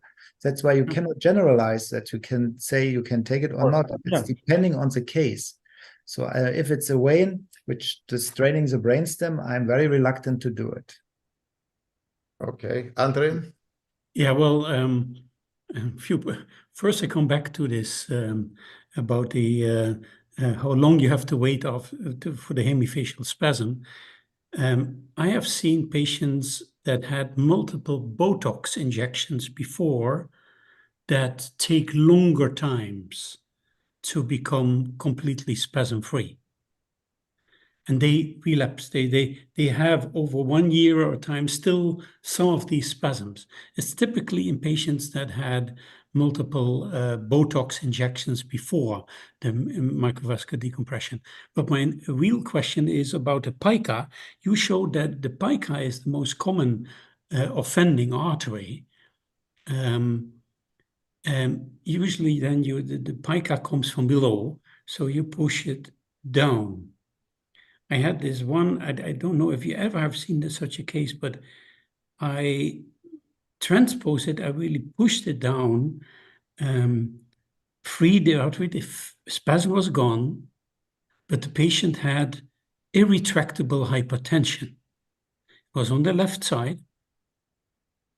And then finally, because he took 5 different medications and still had severe hypertension, I did a revision a little less than 1 year after that, and saw that I pushed that pica into the left medulla oblongata. And when I refreed it there, from that surgery on, he had no hypertension anymore. Have you ever seen such a similar experience? That's interesting. So we had one patient, he had before the decompression surgery, hypertension. It was also left side, and we mobilized it. So when I decompress, I never push the vessel to the brain stem. I always push that it. was my mistake for sure. Yes, I push it laterally. So that's why I had several cases where we put Teflon between the vertebral artery and the medulla, and these have hypertension. Yeah, really? that's just recently, lady said, I have never hypertension. And everybody said, yeah, you are excited because there was a surgery. That is a problem, but you are correct. It can happen. It can happen. I wanted to make a study. I tried to ask our cardiologist, please send all patients which have therapy refractory on hypertension. Then we make a CIS and TOF and look. But all of them had no compression seen on the brainstem. It was a pity because I would like to have some cases. No, we actually did a series of 14 of such patients that had a microvascular decompression. Our internal medicine doctors were completely reluctant to even send patients because they said, brain surgery for hypertension, are you nuts? Until I invited them to visit and see a microvascular decompression surgery. And then they were willing to send the patients to us. And we did a study, it has been published, a study of 14 patients. It is already, end of the 90s, early, I think 2001. This is a long time ago. Yeah, the problem is to get the patients, all right. Yeah. But Pablo, can I make a small comment, short comment on that? Yeah. Yeah, Andre, you know, when Janetta published his papers on this hypertension with compression of the root and trizone and lateral medulla, I was reviewing this several years ago, and I saw there was one interesting paper where he did it in an experimental study with monkeys, I think a rhesus monkey, but in a balloon just besides to the medulla and linked to another balloon inside the aorta. I know that one. And yeah. simulate pulsation, Yes. and it worked. The monkeys developed the hypertension. So Yes. what you did was just what Janetta did, but Exactly. I know that study from Janetta. I discussed it actually with him when we met. I think it was already even before that. It was in Frankfurt during a meeting that the late Axel Panetsky organized. And so I know that study indeed. But let's go on to the others. We have here Vladimir and Professor Giovanni Brocci. Henry, superb documentation as always. Actually, on the left side there is hypertension, and on the right side there is diabetes. So we may try that. But I have another question for you. The question I'm asking for 20 years: why do not we have syndrome for abducens and hypoglossal? They both are in direct touch with the vessels. They both are motor nerves. You would expect some symptomatology. Do you have any explanation or anything? Yeah, I have seen, I think, at least 5-6 patients where the abducens was compressed at the exit from the brainstem, but no spasms. In 3 of these cases, they just developed palsy. So I have 2 patients, they developed a complete palsy from the compression. And I make a decompression, but obviously it was too late, it did not recover. But I have never seen symptoms like the eye goes, no, never. And also for hypoglossal nerve, never. It's just when it occurs, it's a palsy, but it's not this. I don't know why this happens. I had to review a case report where they said it is an oculomotor spasm, but it was not. It was also just a palsy. Yeah. So I've never seen that. Actually, my resident who was here in Antwerp, he had one case reported on oculomotor nerve, intermittent lesion. So because of vascular compression. Yeah, that was described. That was within the cavernous sinus, surprisingly. Yes, exactly. And then the fourth is described. 5, 6, 5, 7, 8, 9, 10th, hypertension, 11th, all of them. But why not these 2?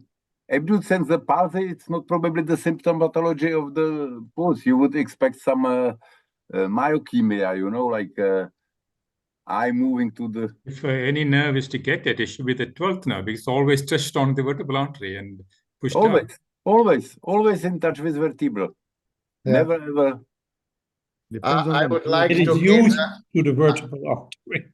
I would like to give Professor Giovanni Brocchi the chance to say something. Okay, thank you. The question is better is a comment to Henry. Beautiful presentation. You talk about the question of venous drainage.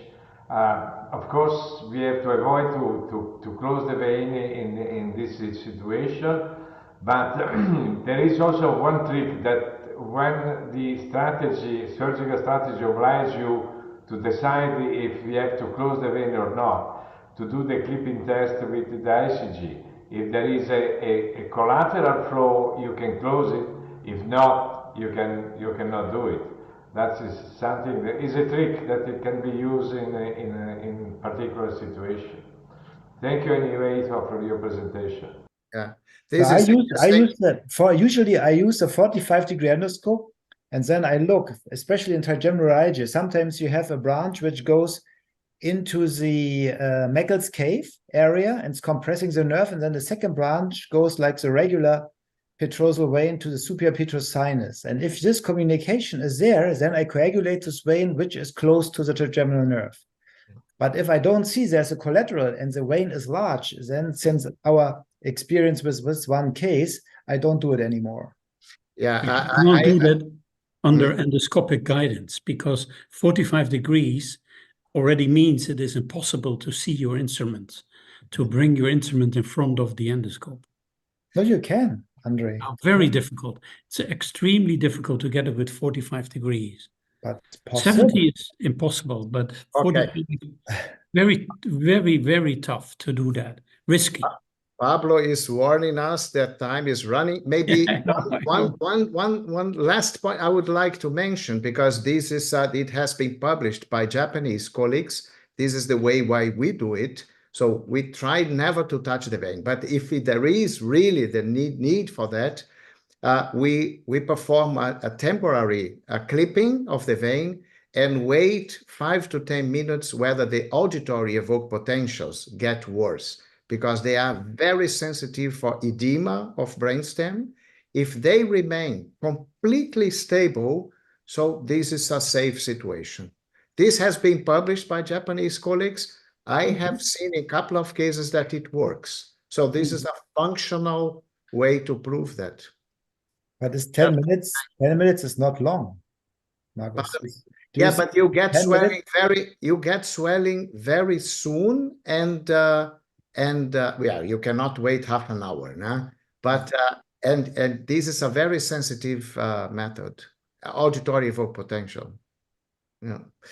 So we have to move on, I guess, nah? And this discussion with the vein was already in the topic of Professor Kiki-Turel. I don't know whether you would like to discuss more on the beautiful lecture of Professor Kiki-Turel, or whether we have time for that, Pablo.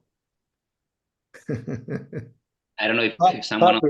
Pablo, I have a question. I was skipped, actually. I raised my hand and they forgot about me. Please. And this is for all the colleagues on the panel, especially people dealing with acoustic. And it hits Professor Kiki-Turel with his experience. And of course, Marcus as a discussant, and all of you talk about, and Luciano, I hope he's still there. My question is, my problem actually, and I'm appeal for many other audience, the giant tumor of vestibular schwannoma. I'm not that much concerned with the small or medium size. You can always handle the localization. But the giant, how much you depend on the tensor images, that is a static image, once you decompress this tumor. That position does not exist anymore and is variable and mobile. This is one thing. Now, there's another technique described by our colleague from IANA, is Roy Daniel, on using the probe subcapsular, not only on the capsule of the tumor, but subcapsular, and he has shown a good identification for the localization while you are doing the compression. So if somebody can give me a hint on this and has the experience with that. Marcus? Yeah, yes, I have discussed with Roy at this point as well. We don't do systematically this. We have done a couple of times. I cannot say that it works well always, because we don't have a systematic, but indeed, he says it corresponds very well, the energy you apply on your probe and the distance to the facial nerve. If you are using a 1 milliampere and you have 1 millimeter distance to the facial nerve, and 2 would correspond to 2 millimeters, and so on. So as soon as the point is, however, if you don't get any answer, what does it mean? It's too thick, or there is no facial nerve in there. So can you continue your cavitron work, or are you still distant from the facial nerve, or the facial nerve is in another place? So for me, it's not yet a completely safe method. We have to combine, but it's indeed one additional method for everything we have. But again, again, I would like to mention, when you have decompressed, go to the internal auditory canal, because in there, the facial nerve is well preserved. And then you can follow the facial nerve from the peripheral part to the medial part. And the answer for the images, the MRI pre-op images, will they stay in position? This is a static images. Well, my suggestion is don't rely on them. Yeah. And especially in the giant. Imad, you were Exactly. talking You about mentioned giant. that point. Yeah. Giant This is very tumors and the smaller ones are two difficult diseases. The bigger ones that Kiki showed, these are absolutely, they shift because this is moving. It can tilt. It's not even in vertical direction, but they can even tilt. So don't rely too much on that. It can be a hint, but maybe it is important to know that it is not dorsal. But on the other hand, you will immediately find that. So in the giant, I would not rely on them. No. You mean the DTI? DTI, yes. Yeah, and especially in the bigger is ones. not reliable eventually once you are do completely right. We don't use it because it is too much compressed already. The brainstem is compressed. You can't rely on the DTI in the really big giants. I mean, these are the 5-6 centimeters and plus lesions. Yeah. It still exists. Yes, I guess any other point? Let me check whether there is there are many questions here from the audience, but we cannot approach all of them. Would you agree is that if our colleagues have the time to answer those questions, that would be fantastic on the chat box, and all the probably they can answer that in the Q&A. Yeah. Okay. So thank you very much. Professor Tatajiva, thank you so much for your time. Yes, I thank you. And I will give rise to the next session, Imad. But before that, can I do something very fast? This is a very special day today because it's Abusser's birthday. Congratulations. Congrats. And thank you, Abusser, for taking your time and staying with us in the OR. He'll be with us. Fantastic. Thank you very much. So, Imad, happy birthday. Okay, well, we'll move to the second sessions. Will be chaired with also Igor Maldonado and with myself. And the first speaker will be the birthday boy. This is the punishment usually we give him. And he will talk on opening techniques for posterior fossa surgery. Professor Abuzer. Okay, first of all, I would like to thank for this birthday meeting. I will talk about opening techniques for posterior surgery. Not all techniques which I used in our surgeries, and also most of the techniques also explained by the Kiki and the other lecturers. I have nothing to disclose. I will talk about the retrosigmoid approach, subaxillary approach, and the suprasteral approach. Firstly, retrosigmoid approach, you can use a linear, curvilinear, and hook-shaped incision. And mostly we use the aspirin point to put burr hole. I would like to put burr hole just above the junction of the sigmoid and the transverse, then open the craniotomy. You can use different kinds of dual incision like a C-shape, envelope shape, and the curvilinear, also linear incision. And also this was taken by the Lawton book. As you see, he preferred to put burr hole under the asperium to avoid sinus injury, then extend to the mastate bone. If the mastate air cells open, put bone wax. And you can see all these nerves from the third, fourth, fifth, sixth nerve and the lower cranial nerve with retrosigmoid approach. And also this is a three-dimensional 3D video of which structures you can reach via retrosigmoid approach. You can see all these cranial nerves and the arteries and also venous structures with retrosigmoid approach. Also, you can combine with the spatial approach and see these arteries.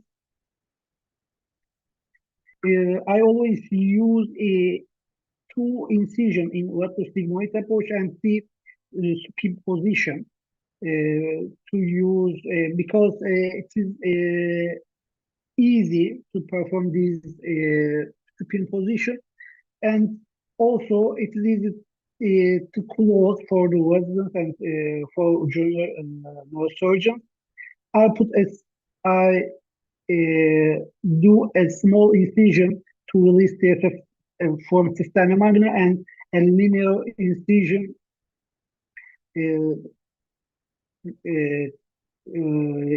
just behind the transverse sinus. As you see, I perform a small incision, just release CSF from the cisterna magna, then do a linear incision just behind the transverse sinus, parallel to the transverse sinus.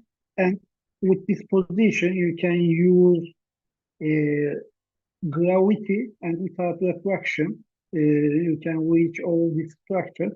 And after closing, you can see if the incision is linear, it is easier to close.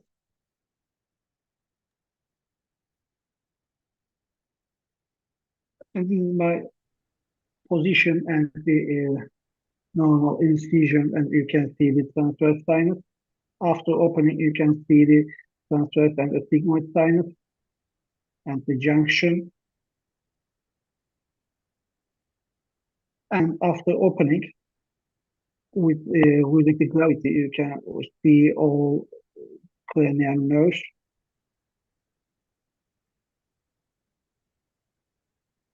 And I will show a video of an epidermoid tumor. 31 years old male with a CPA epidermoid tumor. Position which are used. As you see, I always put borehole just junction with transverse sinus with the sigmoid sinus and small incision for CSF release from the cisterna magna. Then a linear incision for the surgery.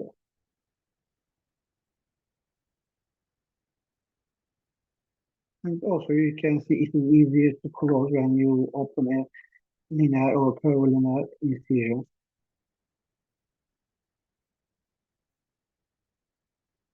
Because in retrosigmoid surgery, the most complications about cranial nerve injuries, but mostly we see a CSF fistula. And also another case,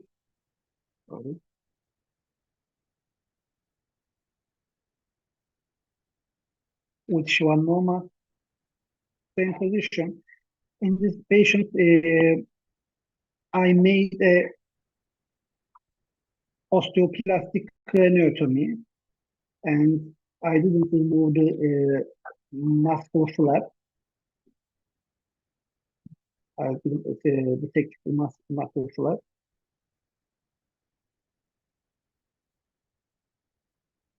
As you see, I opened a small incision to release CSF from cisterna magna.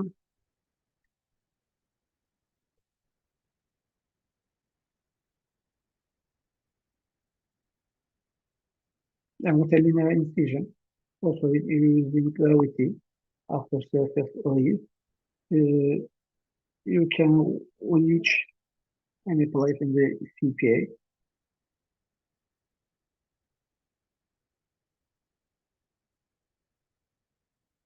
Also, I always preserve all veins in the petrosal vein. You can dissect from the cerebral surface, also temporal surface.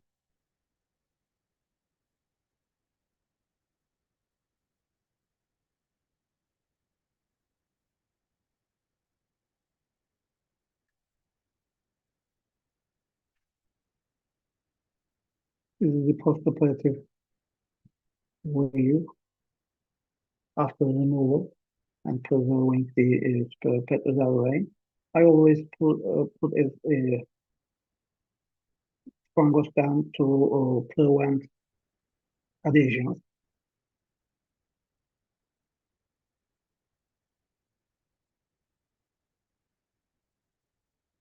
I think these are the other cases which I use these techniques. Also, with suboccipital approach, you can use a lateral prone or sitting sensing position, and mostly use a linear midline incision. But the dual incision can be changed. Mostly Y-shaped incision is used, but always it is difficult to close this kind of incision. And also, sometimes the occipital sinus can be dominant, and if you coagulate the occipital sinus, there can be some venous complication, and also some techniques described to prevent the occipital sinus. And we described also occipital sinus sparing linear palmedian dual incision as seen in this illustration. We use a linear incision, and also you can change this incision and the evaluations of this incision.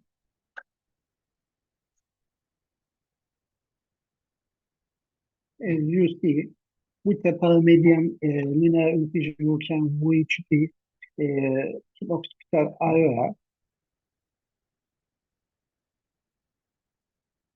And this is a video of one of my cases, the medulla oblongata.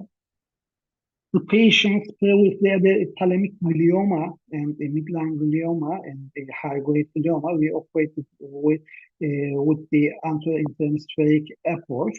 This is the postoperative view. But after 2 years later, the patients came with the brainstem lesion, and we decided to operate. We used a prone position.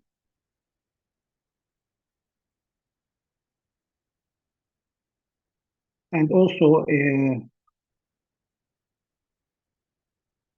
I try to use osteoplastic craniotomy with preserving the ligament between the occiput and the C1. As you see, just parallel to the occipital sinus, I opened a linear incision.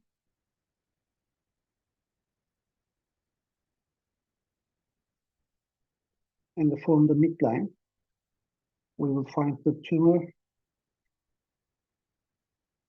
and remove the tumor.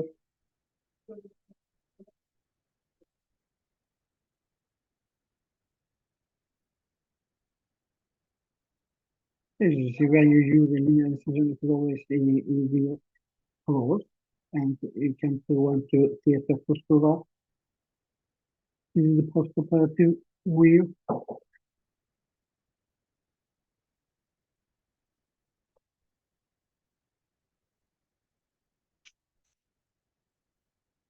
And also for ventricular tumors, you can use this kind of incision with osteoplastic craniotomy, with linear incision. We wish the fourth ventricle with cerebral approach, with high magnification. you can remove the tumor if it calcified. With very small incision, you can remove this kind of tumor and decrease the risk of CSF fistula. This is the postoperative view. And also with posterior approach, you can use the prone sting, semi-sting, and also lateral position. I use all of these approaches to think prone, but nowadays I use a lateral semi-sting position. Also, I can change angle of the table during the operation. And also this is the semi-lateral semi-sting position to hold the legs. And you can use a linear incision for supracerebellar space, but if you want to combine with the lateral sigmoid approach, you can use this kind of dual incision. As you see, for supracerebellar approach, I always use a paramedian or paramedian unilateral approach. I put both holes above the transverse sinus. And again, like in the similar to the lateral sigmoid approach, I make a small incision to release the effect from the cisterna magna and open as dual linear curvilinear incision parallel to the transverse sinus, always preserving all veins, and this is the postoperative way. Also, with Professor Ture, we described cerebellar bridging veins preserving technique to cut with cutting the tentorium. You can release the bridging veins, and without sacrificing the vein, you can continue the operation. This is a cadaveric video to demonstrate this approach. This is the bridging veins, and this is the temporal sinus. With preserving its temporal sinus, you can open the tentorium and release the veins. In the operative video, I will release the veins, the bridging veins, and also with Doppler ultrasound, you can define the temporal sinus, and preserving its temporal sinus, you can cut the tentorium and release the bridging veins and continue without sacrificing or damaging it.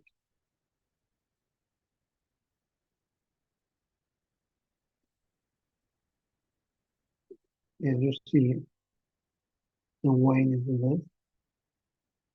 Because of this two-operative evaluation of all venous structures is important, and I will show some cases which I did supracerebellar approach, a thalamic carcinoma with a dynamic lateral semi-sting position.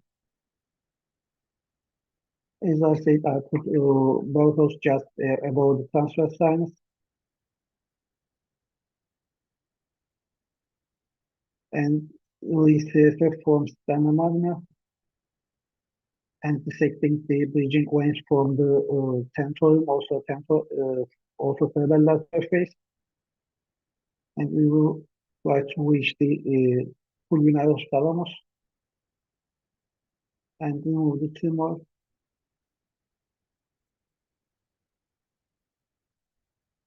This is the postoperative view. We check with the endoscope. You can see the bridging vein. Also, for midbrain lesions, you can use supracerebellar approach. As you see, after releasing CSF from cisterna magna, a curvilinear incision parallel to the transverse sinus made and preserve all bridging veins. And after defining the entry point, we enter the brainstem and remove the tumor. also for penile tumors. Everybody use this approach. We always use a paramedian approach because you can have a direct view to the midline structure.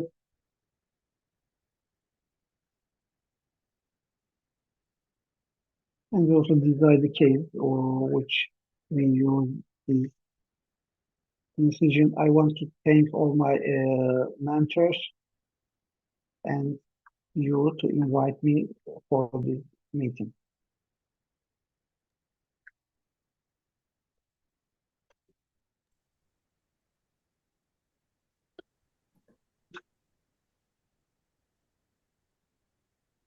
All right.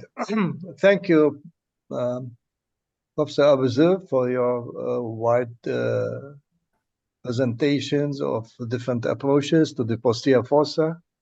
I like this slide you put at the end as well with Professor Yazagil's celebration of 99 years of age. Congratulations to him. God bless him and his family.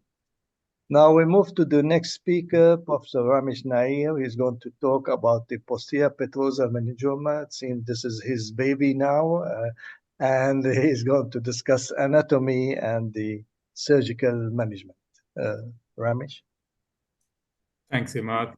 I hope you can see the screen. Yes. Thanks very much. The intention of this talk is to highlight some of these salient points which I have gained on operating many of these tumors over the last several years. And I'll just go through some of the cases and the relevant anatomical aspects of it. When we talk about the posterior petrous surface meningiomas, it is a common tendency to club everything together. Historically, Cushing described all these meningiomas as the meningiomas of the cerebellar chamber. And also in the literature, when you look at the various types of meningiomas, you also get petroclival meningiomas or tumors coming from the under the tent or in front of the foramen magnum, or around the foramen magnum, also tumor around the jugular foramen. Everything can be often clubbed into CP angle meningiomas. But posterior petrous meningiomas, they arise from the petrous surface. So there are several classifications to describe this particular type of tumor. It's slightly different to the clival, purely clival or petroclival tumors or dorsum cellular meningiomas or even foramen magnum meningiomas. Here, this is one of the classification which has got Andre Gradenhuis.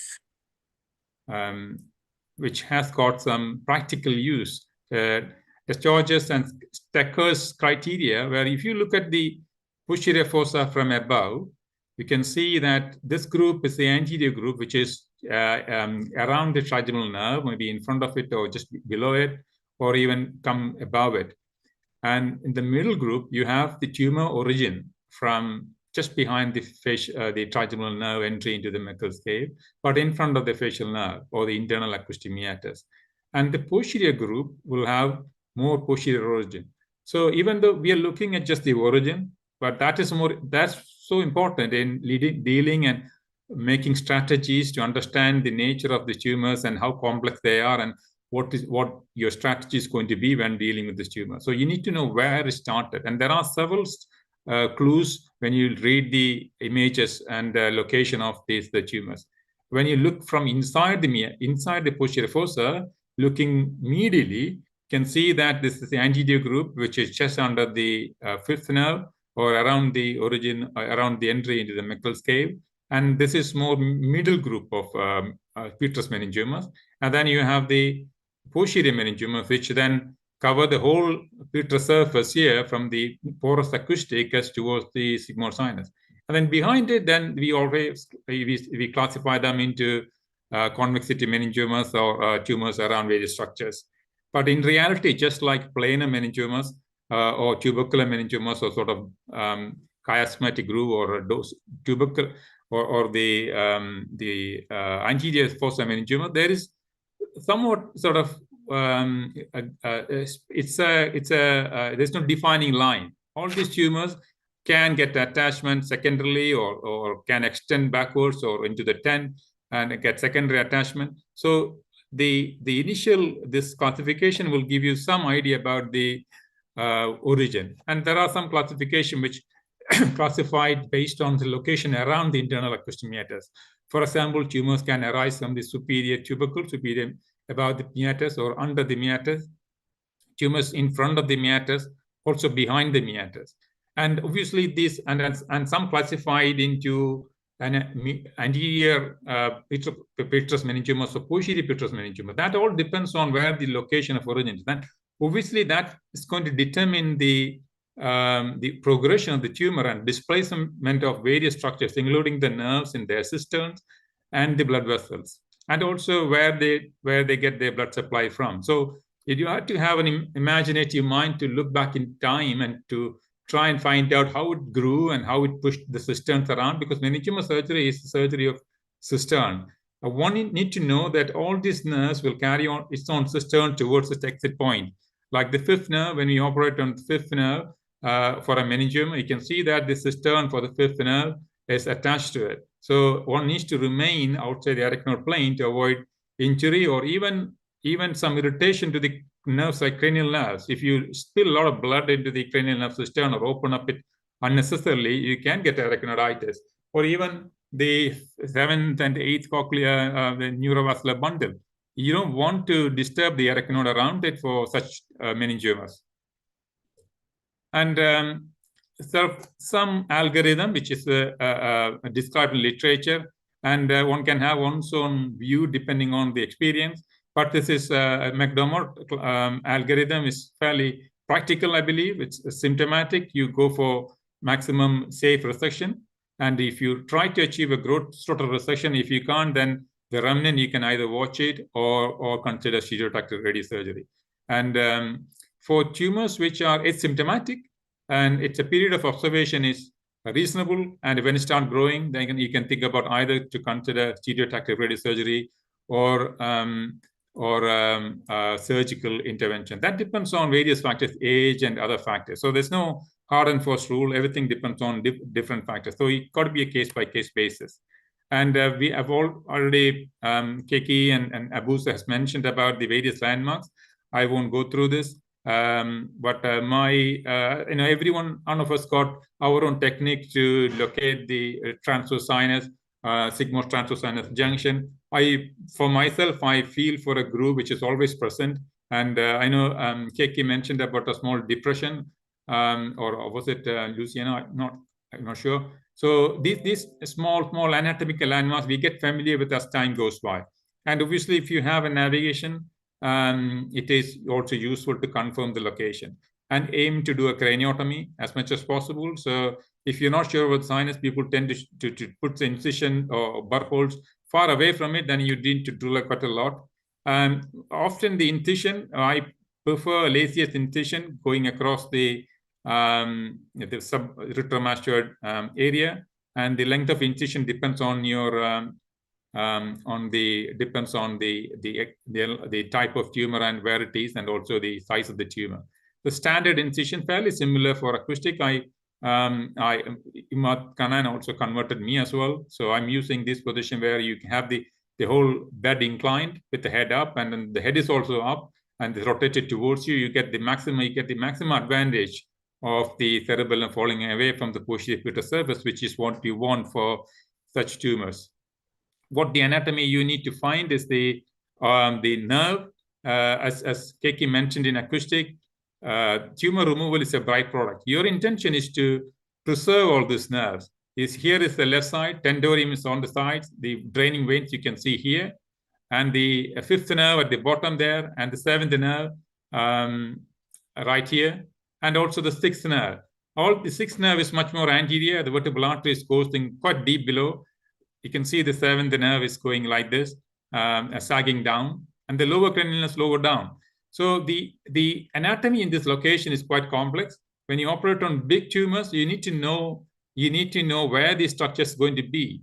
Even though anatomy for a tumor is different to a normal anatomy, as Prof. Ali Krish mentioned in one of his lectures, that if you need to have a thorough understanding of the anatomy. When something is shifted, you should immediately be aware of it. It's like a burglar entering into your house. And then when you come back, you find that some structures are displaced. And then you know how it is displayed. That's what happens in tumors. They tend to display structures. But if you are very thorough with your anatomy, you know how things are displayed. This is one of the tumors which is more anteriorly placed, but also get its secondary attachment. So she was operated, I think, a few years ago. She was mother of one of our radiology trainees, and trigeminal symptoms. So more anteriorly located, they get more symptomatic, either from pressure around the trigeminal nerve, trigeminal sensory loss, or even atypical trigeminal neuralgia. These sort of symptoms there, so they tend to be smaller. The posterior more it get, you get bigger tumors. So here you can see that it's attached from the upper part of the petrous bone, but also gets secondary attachment to the tentorium. And so the opening I'm not going because it's already done. The debulking is a key step in this sort of operation. The first step is to try and find the attachment as well as debulk. So they go hand in hand. Here, as I mentioned, the arachnoid for the trigeminal nerve is attached to the tumor. So that is the aim of this operation, to find the arachnoid plane and try and so once that tumor, that particular nerve that is in consideration for that case will be the fourth nerve. Fourth nerve will be at the bottom and is often displaced. One got to be really careful with the fourth nerve. This is the fifth nerve which is being pushed. So this is the kind of displacement when you see tumors in the anterior location.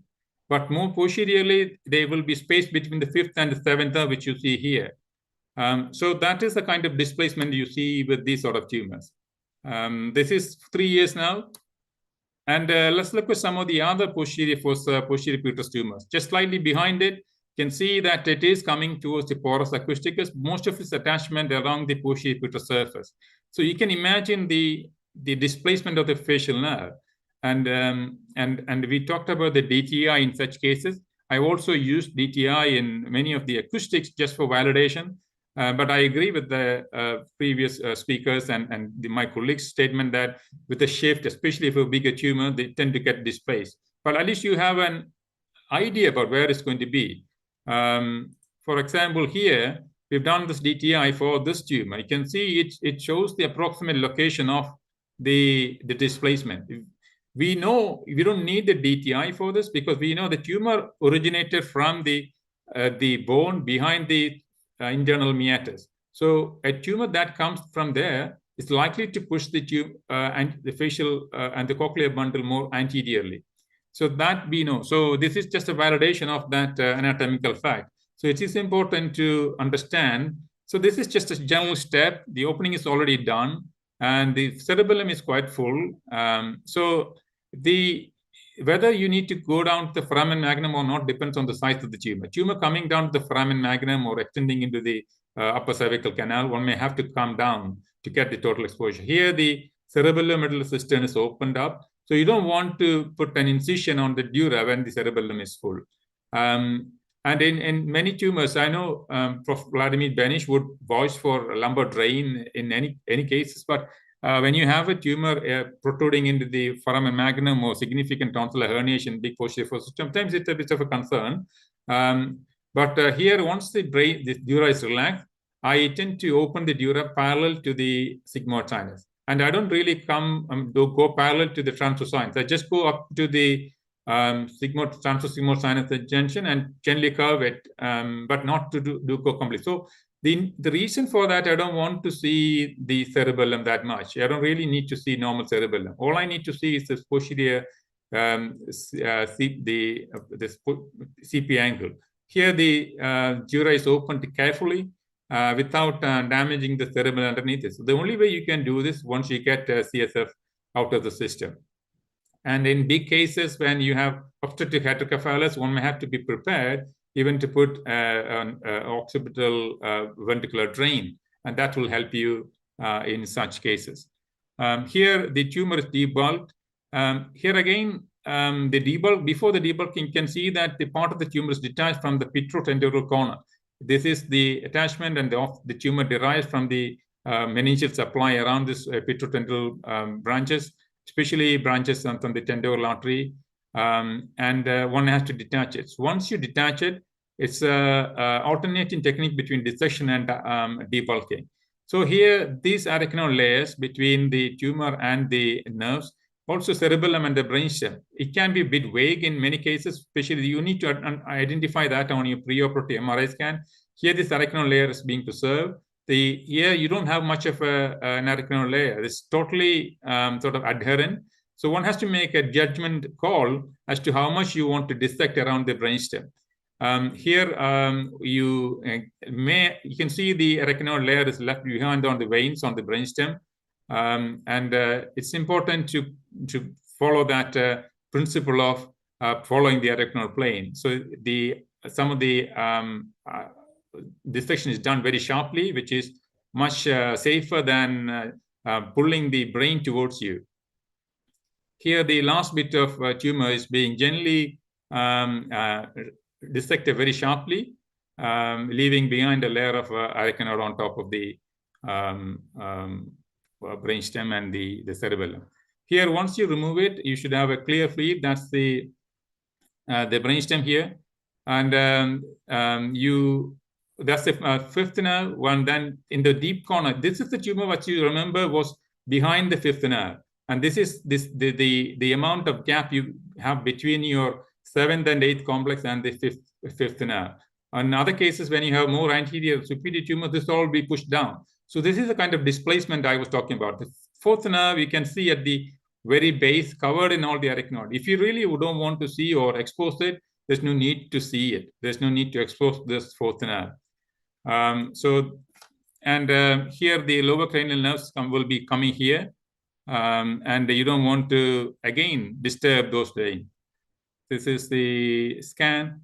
Another important point about the more posterior tumors with attachment to the sigmoid sinus. So these tumors can have few features. One, they can be attached to the wall without really going into the sinus.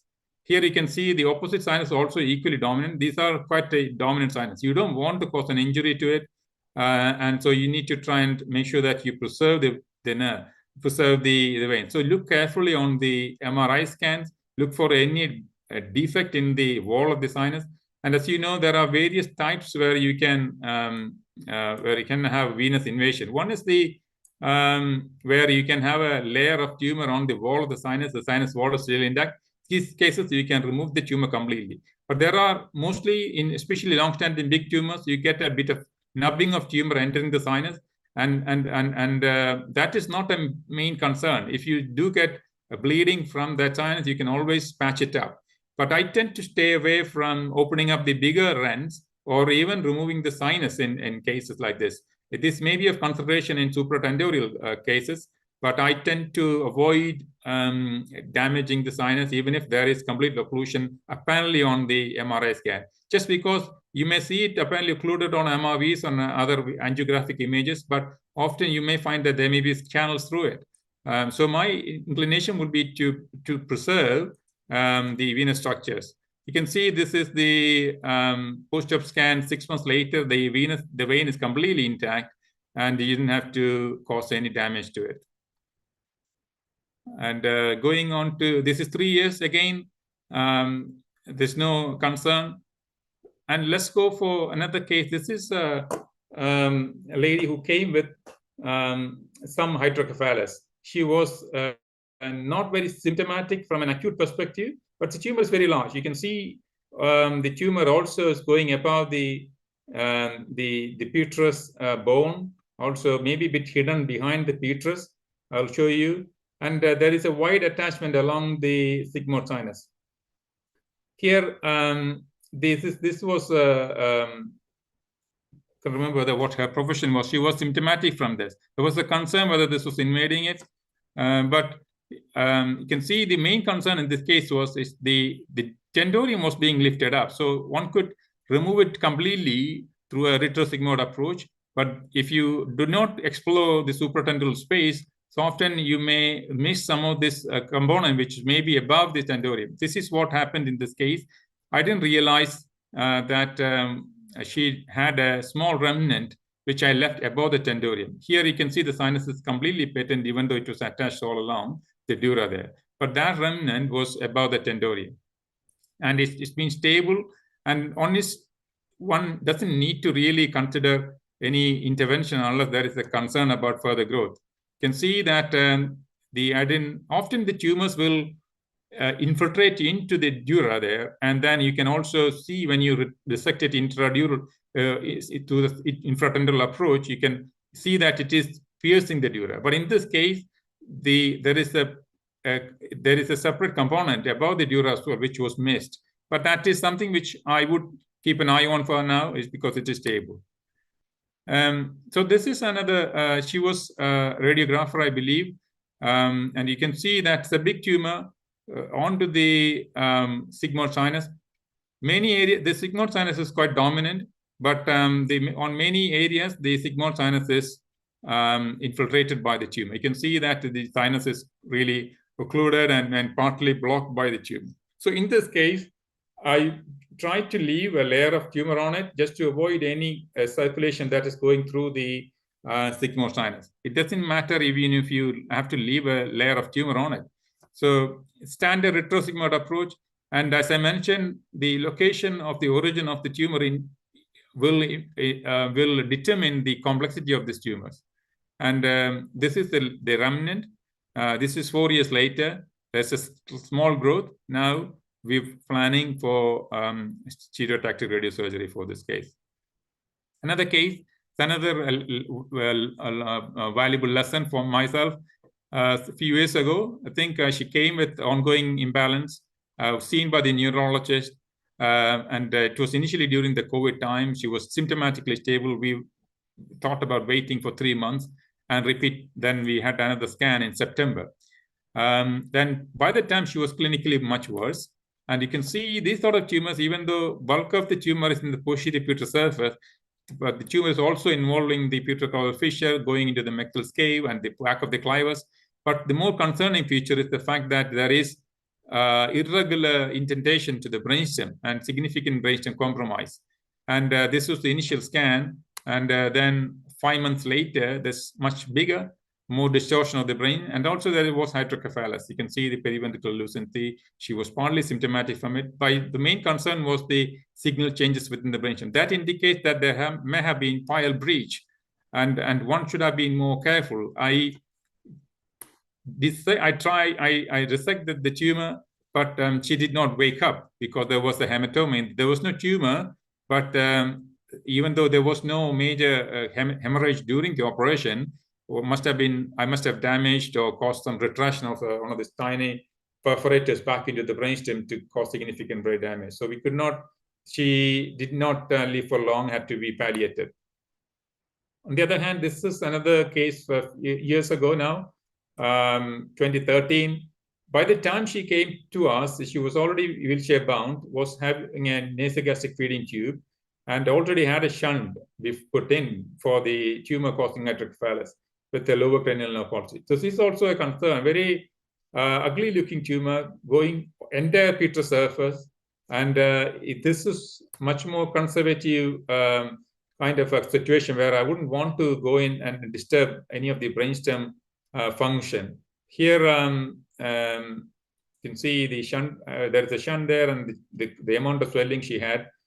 Here, the resection was somewhat incomplete, but this was post-op. You can see that some amount of layer of tumor there, but bulk of the tumor has been resected. But that was enough to stabilize her and also improve her to some extent. You can see that it's 6 years post-op. And, there's no harm in leaving a tumor behind, especially to protect the vital structures. So this is even this is the one case where this lady came with a big tumor. Even though these tumors look very big preoperatively, knowing the origin of the tumor make your strategy fairly simple. You would know whether this is going to be a complex tumor or a difficult tumor. If this is coming from the posterior to the meatus, maybe around the tubercle there, but I know that all the cranial nerves are shifted up, shifted forward.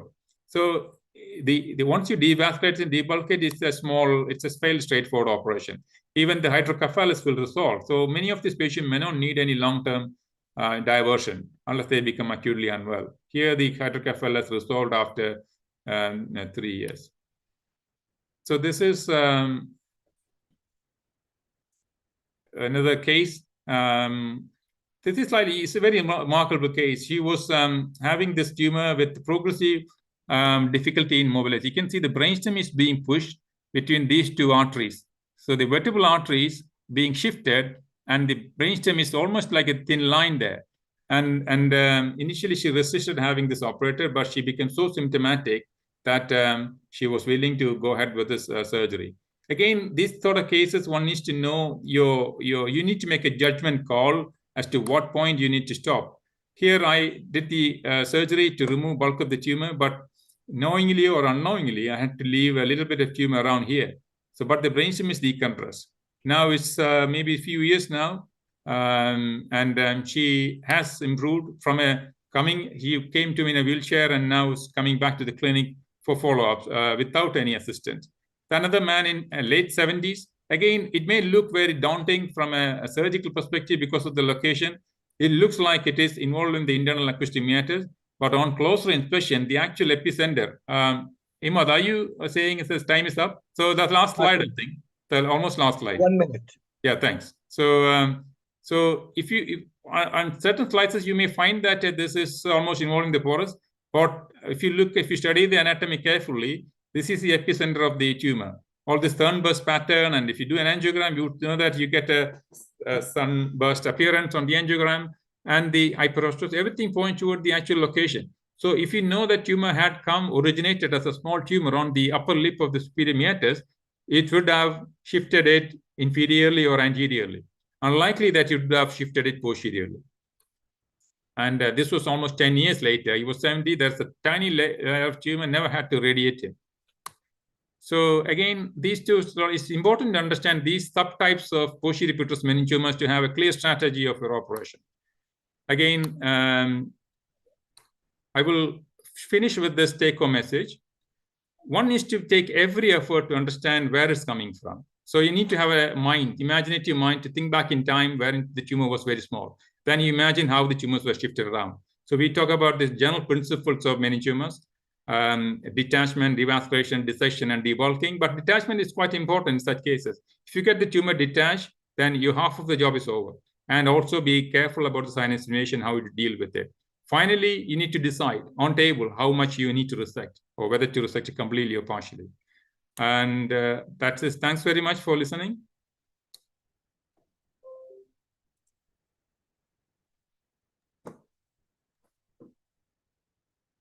Is that Emma, you muted or? Yeah, thank you very much, Ramesh. Very nice cases. To give now the medium for Igor to share the other presentations.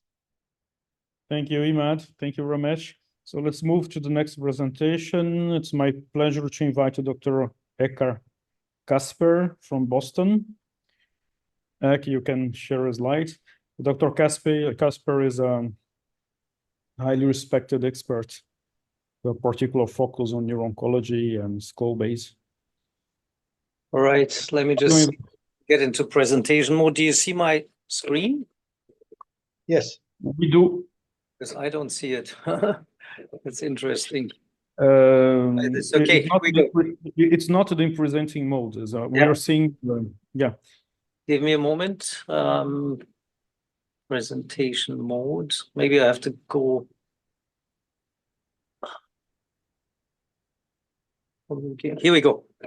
So thank you all very much. We see your screen, but not the PowerPoint window. Not the PowerPoint window. No, we see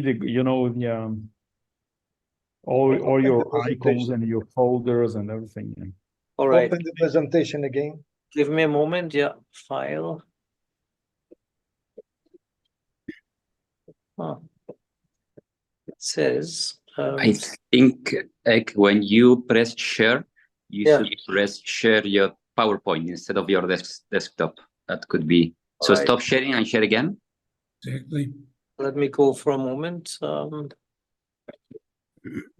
New share, stop share. Yep. Go out of share and then start again sharing and then be already in the presentation. Okay, 1 second. As a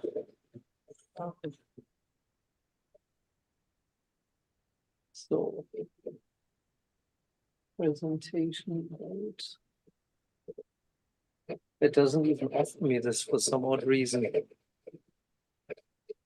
Give me 1 second. 1 second. There's something wrong here. Stop sharing. So I go back into my screen. No, start sharing again. And but before you do that, Yeah. go to your presentation, Egg. Yeah, I am. Yeah. But now the Are you in your presentation mode already? yeah, I am in my Yeah. presentation mode, but the You screen. launch your Now- presentation, And then now you come share to screen in the lower part, the green button. I think you may have to Share come, screen. maybe minimize one of the windows and get your presentation and then minimize it or make it a normal, not slideshow first. Yeah, 1 second. It sort of took away the green share button when I tried that. So share screen. This is the screen. Now let me share. Yes. Yeah, And now we can see it. Now let me go to this slideshow, but it doesn't allow the, oh, maybe I can maximize it. Do you see it now? Yeah, but Yes. also you can see at the bottom of that window there is a full screen version, full screen button. Yeah, there. Next to it, the one after that. Next, And then after that, to the right. No, to the right, to the right. To the right, that one. that one. Yeah. Okay, wonderful. Yes, there we are. Yeah, thank you. I Go ahead. apologize.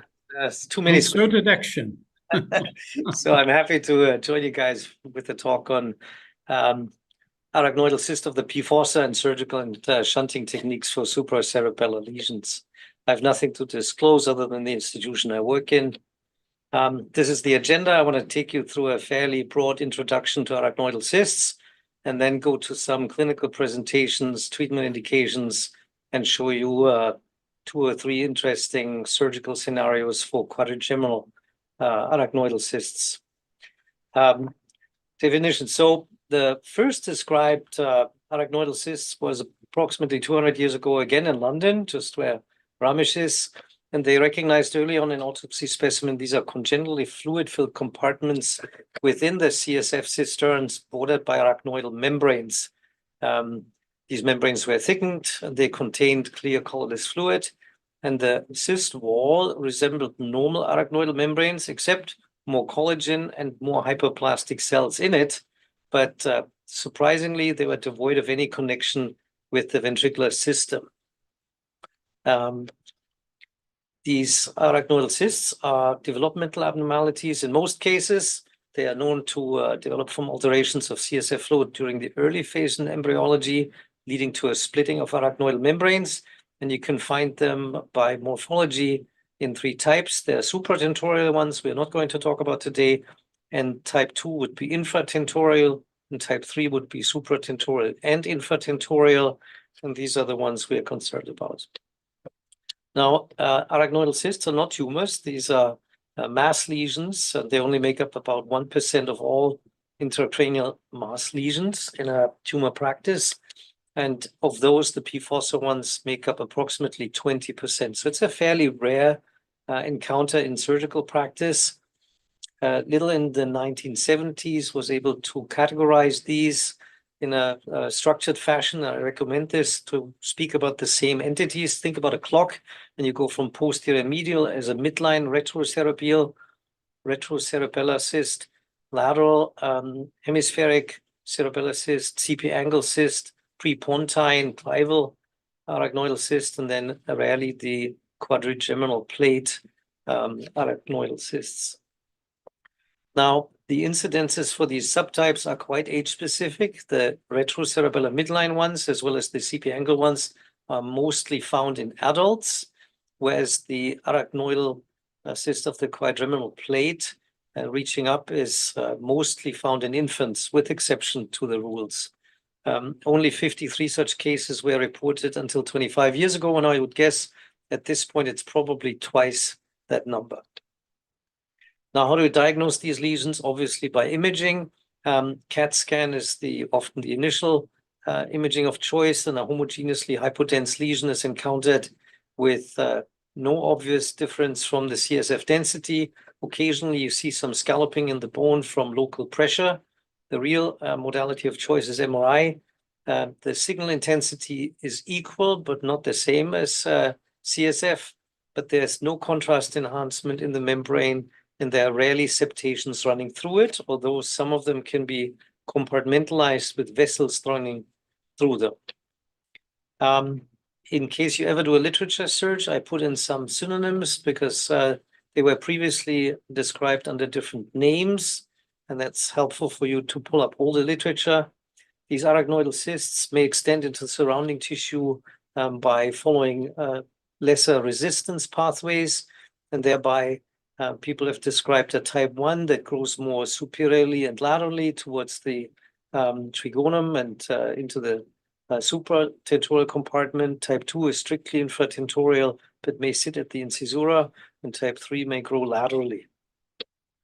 Now, differential diagnosis, again, just for completeness, the cystic posterior fossa anomalies that are considered to be congenital contain the arachnoidal cysts that we talked about and should be separate from Dandy-Walker malformations, which is cerebellar malformation. Then Blake's pouch cyst, which is a rare thing. I've never seen this, but it's an outpouching of the fourth ventricle where the choroid plexus bulges backwards and forms the inner part of the cyst.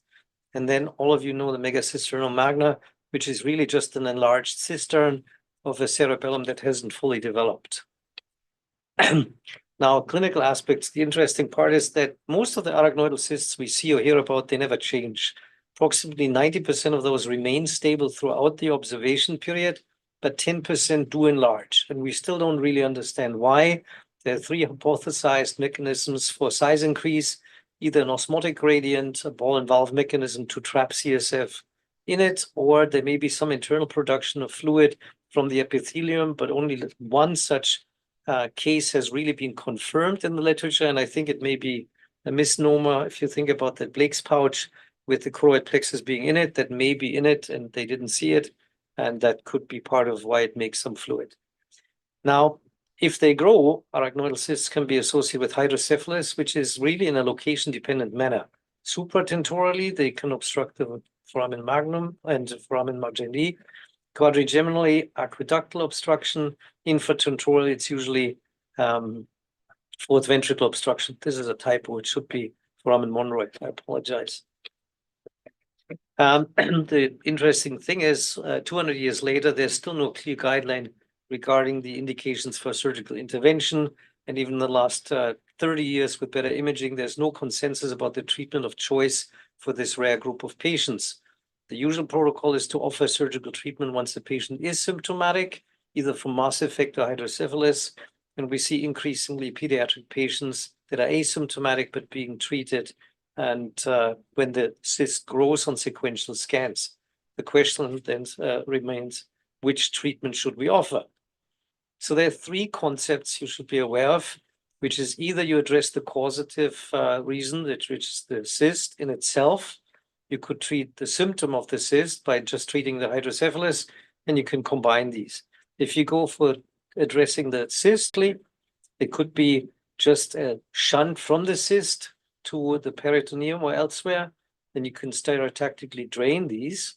If you treat the symptoms, obviously you have shunt or ETV available to you, which is not different from any other procedure. Now, the surgical strategies that come with these concepts is if you address the causative arachnoidal cyst itself, you have plenty of options depending a little bit of the anatomy. So most frequently for midline procedures, supracerebellar infratentorial. If it's a little bit more laterally, you can move towards more retrosig approach, or you can do either of these endoscopically if the cyst reaches the surface. Other people have gone transparenchymal to address the arachnoidal cyst, both adults in the prone position, or transfrontal, transventricular, transthird ventricle into the superior portion of the cyst if it reaches through the incisura, especially in children, And the standard treatments we do not need to discuss. But the question is, could we do this in any way or shape in a more simple version? And what I want to discuss is minimal invasive surgery for obstructive hydrocephalus from these arachnoidal cysts, because we have many treatment available options for us, but why would we add another one? And the reason is, in the literature, the problems with all the open approaches remain that there's really limited efficacy for classic treatment. In literature up to the 90s, after fenestration in patients with preoperative hydrocephalus, so open fenestration, failure rate was as high as 70%, requiring a post-operative shunt for these cysts, and they were often fenestrated in multiple sites. So the sheer surgical impact of large durotomy, large resection of cyst wall carries morbidity and carries a failure rate. And then there are complications that are, the bigger the approach, the more likely to happen. Not just the top 10 of infection, bleeding, wound healing difficulties and stuff, but some are approach specific. So for supracerebellar, infratentorial, and retrosic approaches, pseudomeningoceles are of concern. And then there is this rare entity of remote hemorrhages. When you do a P-fossa operation, you may actually end up by decompression and shift to end up with a supratentorial hemorrhage in a certain number of patients, which is hard to understand, but well described in this paper by Ruge. In addition, there are obviously all the shunt complications that we are aware of with implanting devices. So I thought one of the key concepts of minimal invasive surgery is really think about making it simple.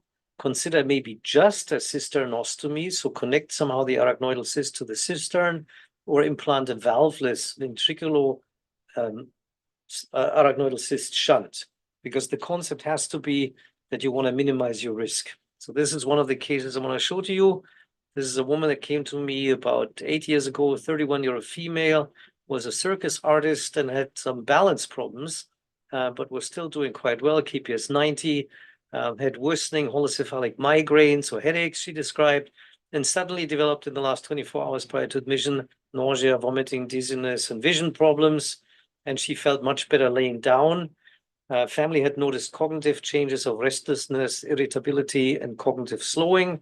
And she clearly had shuffled gait and nystagmus, so she couldn't do her job. When they scanned her at the outside facility, both CT and MRI scans showed this typical arachnoidal cyst with the dumbbell-shaped supratentorial supraincisura compartment, and then a retroincisura and supracerebellar component, with the cerebellum really being badly compressed inferiorly against the P-fossa opening site, and then the aqueduct being completely obstructed from this 5 by 5 centimeter lesion. And she even ended up with a secondary Chiari malformation. So this is a mixed type 3 infratentorial, supratentorial cyst. And the question is, how do you tackle these in the setting of an emergency? So first of all, you need to recognize it's an acute problem. She really has obstructive hydrocephalus at this point from an arachnoidal cyst. And as such, we treated her emergently. So just for myself to gain some time, I put on a right frontal EVD, which decompressed the cyst, the ventricle quite nicely. And an opening pressure of 35 tells you that this wasn't just an elective case. She really needed this procedure done right away. The headaches immediately resolved, and then I took her to the ICU to think about this a little bit more. And I was thinking about this for a while because I thought the anatomy is somewhat complicated. We could go the traditional open route, comparable to pineal region lesions, Cummins supracerebellar infratentorial. But there was all this cerebellum pressed against me, and I felt nervous about opening this. And I thought challenging would be to fenestrate this in multiple sizes. Endoscopic, again, I thought fenestration would be tough to get your endoscope in there from behind. And I didn't want to come in from the top. I thought it was a bad angle and long reach. But the idea of internal shunting sort of recurred to me because I had worked in a previous hospital that was specialized in stereotactic technique. And I remembered a paper of my old boss who was a wizard in stereotactic draining internal cystic lesions. And this is the paper I recommend everyone to read by Behrens and Ostertax from the 90s, where they shunted intraventricular and other lesions by stereotactic implantations of ventriculocysto-specific shunts. And since that worked so well, I pulled up the paper And I realized that they had 27 patients, and they followed up the patients for a long period of time. Including in the 27 patients, they had 6P fossa lesions, and all these patients really recovered neurologically well, and only 2 of them required a postoperative shunt. So I thought I want to try this, and spent quite some time on planning. And I broke down the surgical planning for this arachnoidal cyst into 2 steps. First, the stereotactic cyst puncture and aspiration with a special guide tube that I brought down through the lateral ventricle, through the incisura into the supraserral component, and I aspirated 40 cc's of fluid. And then I used a navigated needle to place a ventriculocystonostomy for an internal stent, draining the cyst content backwards into the supratentorial compartment into the lateral ventricle, because I now had decompressed the aqueduct and I was assuming it would drain the natural way. And you take 3 steps, you aim for the cyst center, you plan your trajectory really carefully.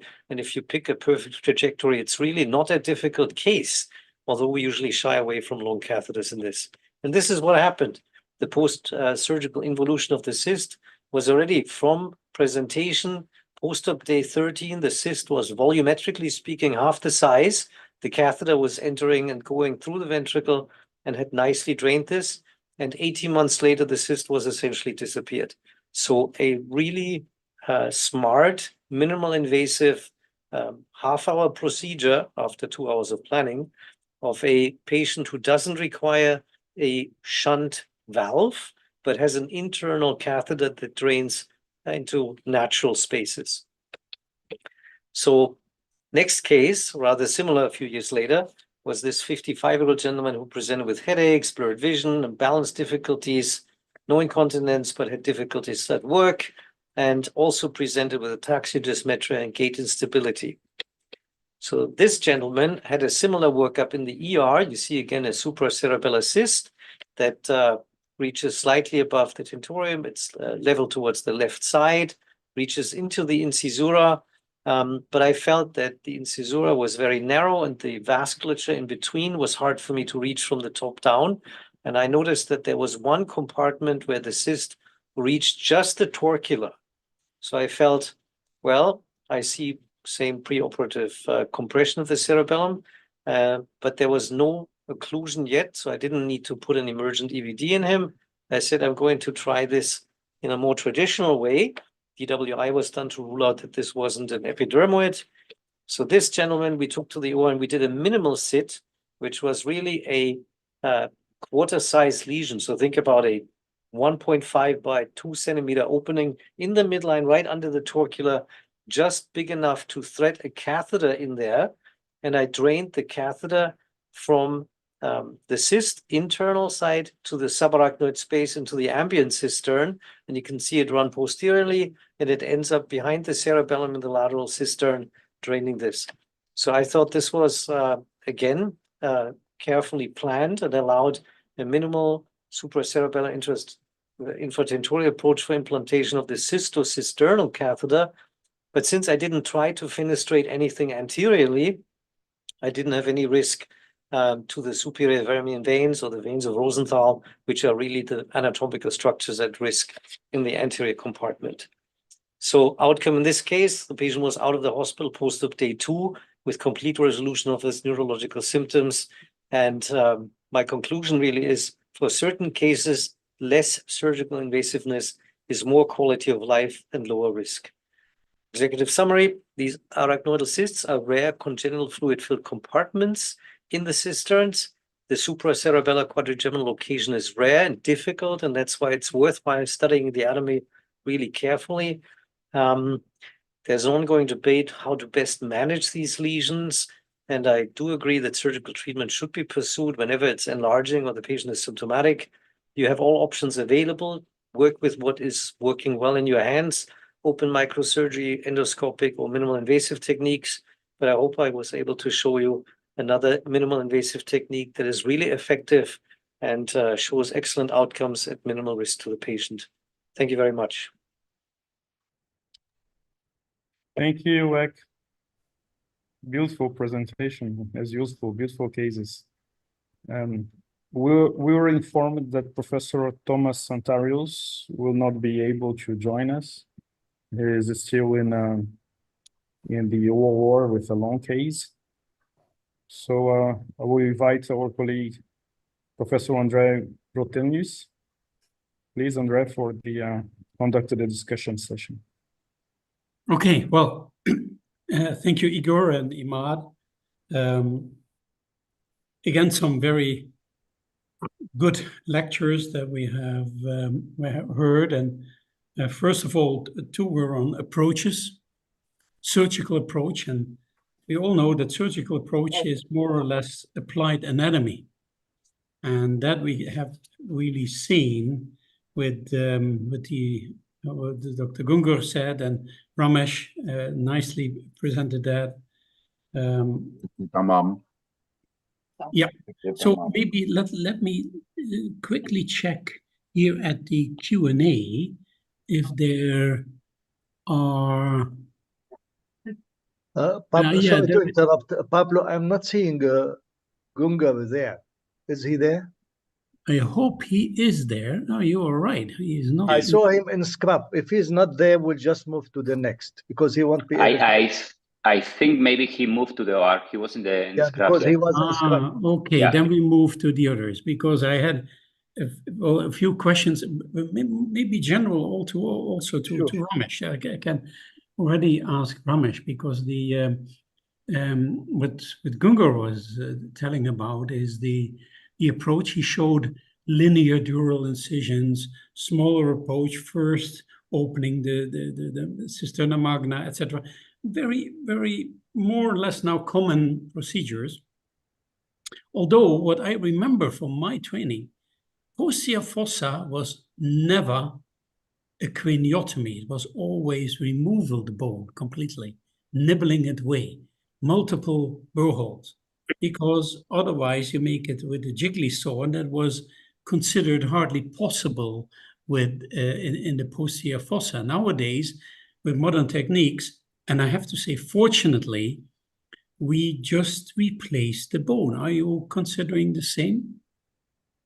Yeah, I think these days we are all trying to preserve the bone. If you can replace it, that the whole intention is to put it back to have a anatomical reconstruction, just the way you opened up. You want to preserve it that way. But I think the problem happens when it happened to many of us and most of the trainees, that by the time you get the bony exposure, the bone piece you get is a very tiny one, and you can't really put it back.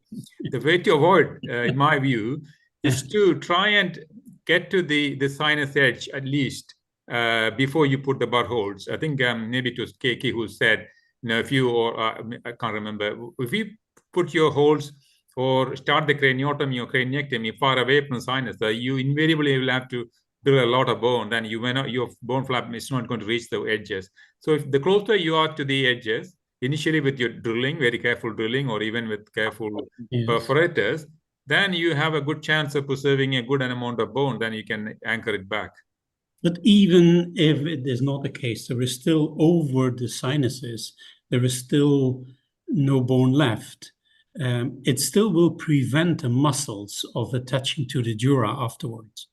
And that is what we learned also from the big suboccipital craniectomies, that the people, when moving the head, had these headaches. So, and the cranioplasty didn't work because cranioplasty, as we all know, has a high tendency of forming neomembranes and even causing more problems. So it is very sensitive to try to, from the start on, to try to think the same as in the supratentorial compartment, to remove the bone and replace it. And as you said, indeed, sometimes it is very difficult. And you have to learn with the craniotomy not to do it in the wrong direction, fully entering into the sinuses. I have seen one of your presentations where you showed that case. I know that. That is sometimes the residents have to learn that you know that one presentation where they completely sliced open the sigmoid and transverse sinus, which ended really in a terrible cerebral swelling. Sometimes I think I have also tried for a period of time use some artificial bone cement like thing where you can sort of fill the gaps with this bone cement, but after a while I discontinued it, especially I don't even use bone chips. Some people use bone chips mixed with fibrin glue and then think that will grow again. No, that's usually not necessary. If you cover most of the dura with it, that's fine, because then that's a layer for all these muscles are vertical in all this direction. So the moment you have any covering, they will not attach to the dura. So that's already fine. And one more thing before you talk, I saw Abusa doing an osteoplastic flap, which I haven't done, or I don't know when any of us do an osteoplastic flap for the posterior fossa. Oh yes, I do. I've done it in the past. Yes, I do, and actually, I don't take the drill for the part of it, but then I take a 2mm drill to drill down all the way, especially in the middle part of it, over the occipital sinus, and then you can just flip a whole suboccipital flap, Ramesh. That's possible. You can do that. But Imad, you had a question. Yeah, let's be practical. I mean, when you do the flap is always smaller than the defect. Of course. Whatever, because you want to Especially reach the edge of the signal. sign. And this is no bother. We don't need to fill every spot in the bone defect. Agree. And I bridge it, if it's over the sinus, I bridge it with the plate to come to an safe area where you can put the screws. It can be a little bit longer plate, a mini profile. The whole purpose for me as well is to avoid the encephalocele or the cerebellocele or collection, because the dura, especially if you put replacement, it will be slowly. Some of the patient comes here with the bulge, and because there is no support of bony structure, I put it in support to minimize this possibility. I think there's no harm, and mostly the bone healed in one way or other. Very quickly, actually. Eckhart. Yeah, I think what Imad says is really important from a closure technique perspective. Close the dead space. So preserve the piece of bone, whatever, move it into the corner between transverse and sigmoid junction, and then use a plate. But the key thing is that there's no space under the plate.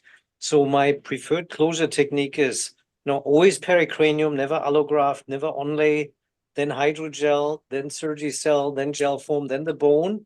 And I can tell you in the last 250 cases, P. fossa, I had no CSF leak, no meningeal. We published the first 100 cases on this, and it's by far superior in avoiding complications. I remember you talking about it as well. And also, do you use an inlay kind of artificial, or anything? Or because I think that's a quite good technique to put something there. No, I don't want to use any methacrylate because it's a chemical reaction. It also can sometimes. I meant foreign body. It's foreign body. It stays there forever. Doesn't attach to the bone.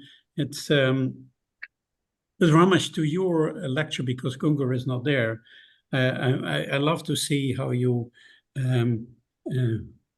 told us to rethink about, let's say, the as I notified here, the nomenclature and also the origin, the classification of posterior petrous bone meningiomas, because they have, in the literature, you hardly can compare it because they are named so differently. Yeah, people mix everything. It's so important to look at it, and I really want to ask you to elaborate a little bit more on how where you look at to find out where that meningioma originates from. Because to all my residents, I always say, if you know where the meningioma started, you know where all the nerves are pushed at. I totally agree. I think this is something which not only in posterior fossa or petrous meningiomas everywhere. Everywhere, and gives you an idea about the growth of the tumor and the pattern it took and the way it took to displace various structures. And I think each step in terms of the workup the CT scan will give you some indication as to where the epicenter of the tumor was, especially in posterior petrous meningioma. It's very common to see some hyperostosis of the superior meatus tubercle or some part of the posterior petrous surface, or even the petrous apex, or if it is around the lower part near the jugular tubercle, you would see that it is hyperostotic. So you always make CT scan also. All the cases will get a CT scan. Exactly. And this is what I wanted to point out, because many people now are referred only with the MRI scan. But in these lesions, I always want to have a CT scan. Actually, with meningiomas anywhere, I want to have a CT scan. And even if you don't see hyperostosis, you often see some bony changes. It doesn't need to be a thick bone or hyperostotic bone. Especially in some of the anterior fossa meningioma, you can know that there may be slightly more advanced stigmatization of the anterior clinoid or something. Similarly, you see bony changes, not necessarily hyperostosis. And secondly, you look at the MRI scan. Often you may not need to do an angiogram for all these cases to see the actual vascular pedicle, but MRI will, especially the MRI with the contrast, will give you that vascular pedicle. And you get the similar sort of appearance on the MRI as you get in with the angiograms, which we used to do in the past. And also, what I liked in your lecture was indeed that the size is not that important. It looks formidable if you first look in the scan, but that is not the problem. The problem is indeed, that's another part of it. You say, I don't need to see normal cerebellar tissue. I love that, because that's true. In former times, because of the lack of light, we had to make big craniotomies, and then 90% of what we were seeing was normal brain tissue. If you go into the depths, you hardly want to see that. Yeah. But the importance is the veins. The veins, again, the veins. So the sinuses, the veins.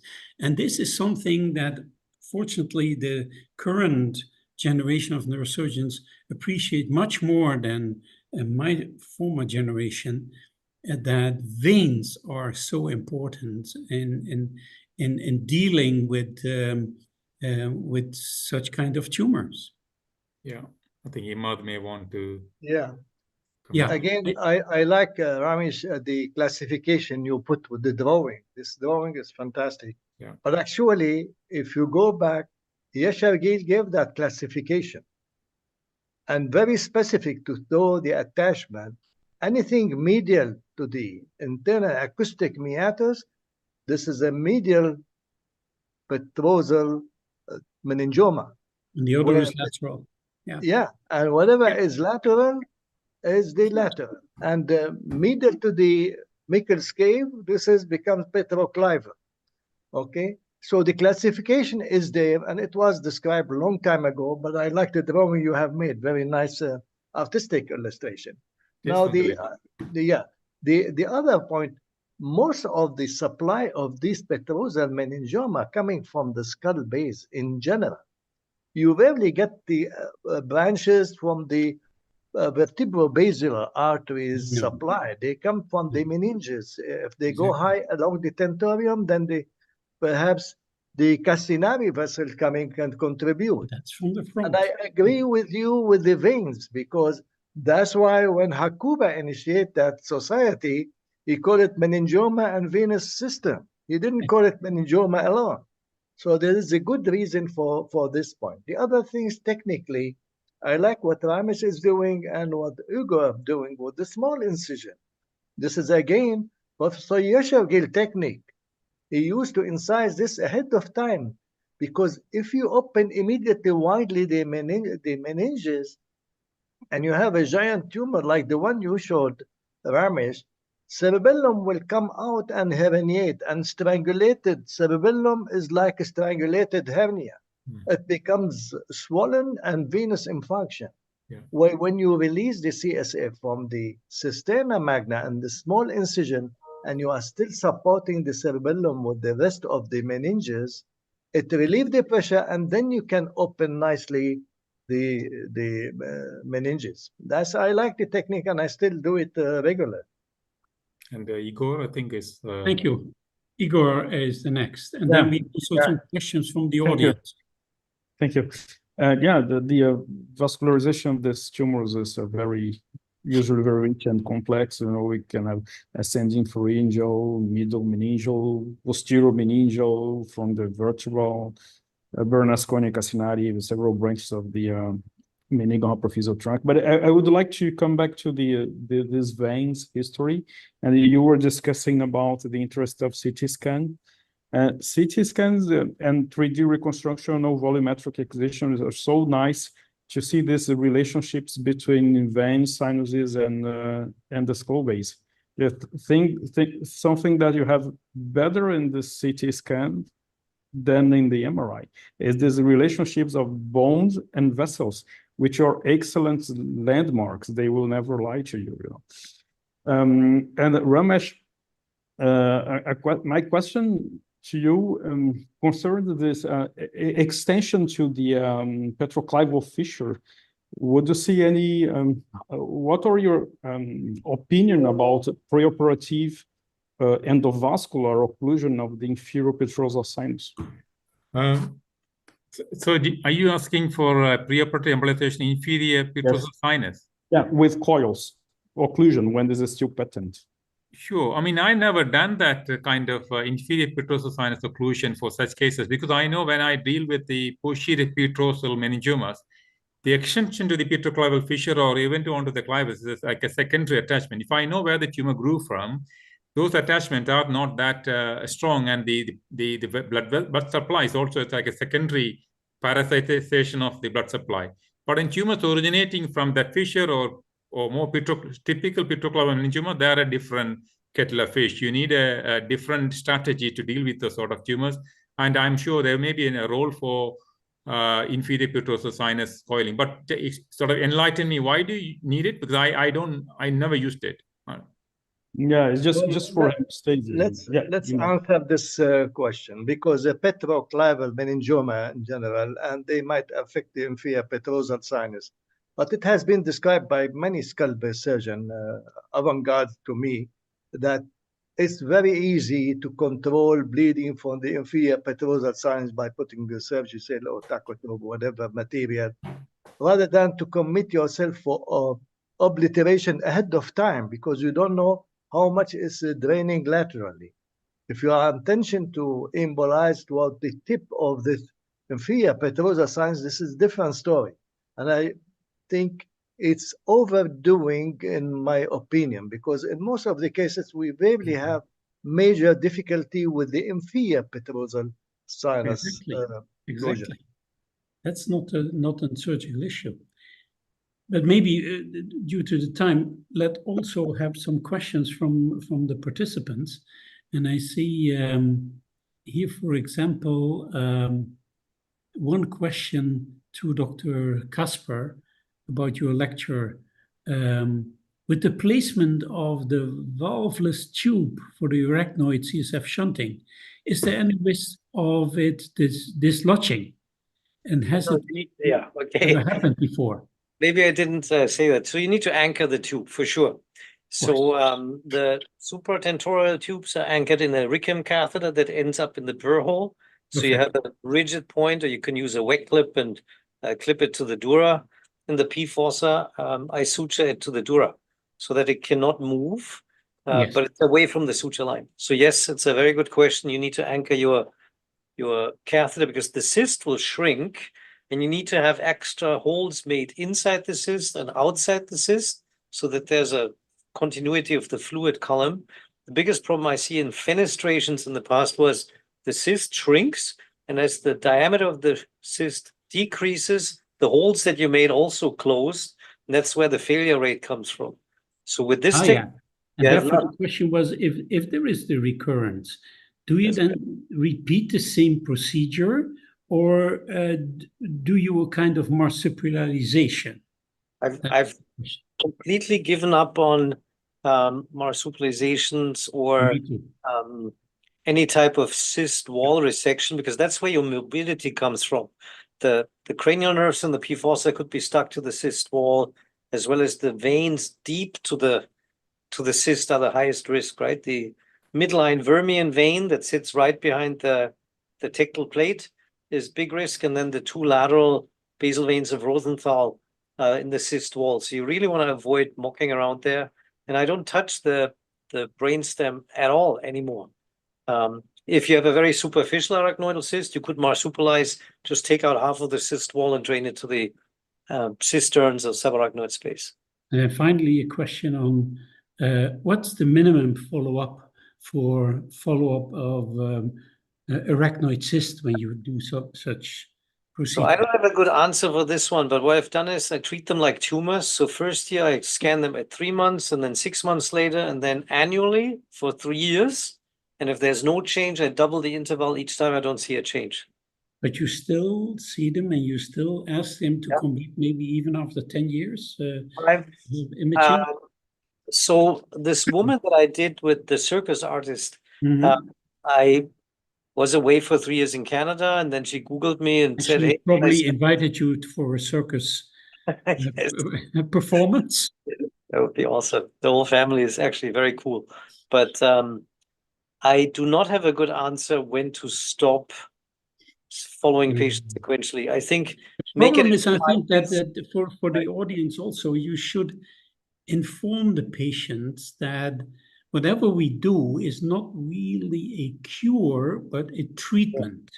Yeah. So the condition is still there, and we never are sure. So with anything, I prefer patients coming back 5 times with complaints that are non-related than the 6 times not coming back with recurrent symptoms of increased intracranial pressure.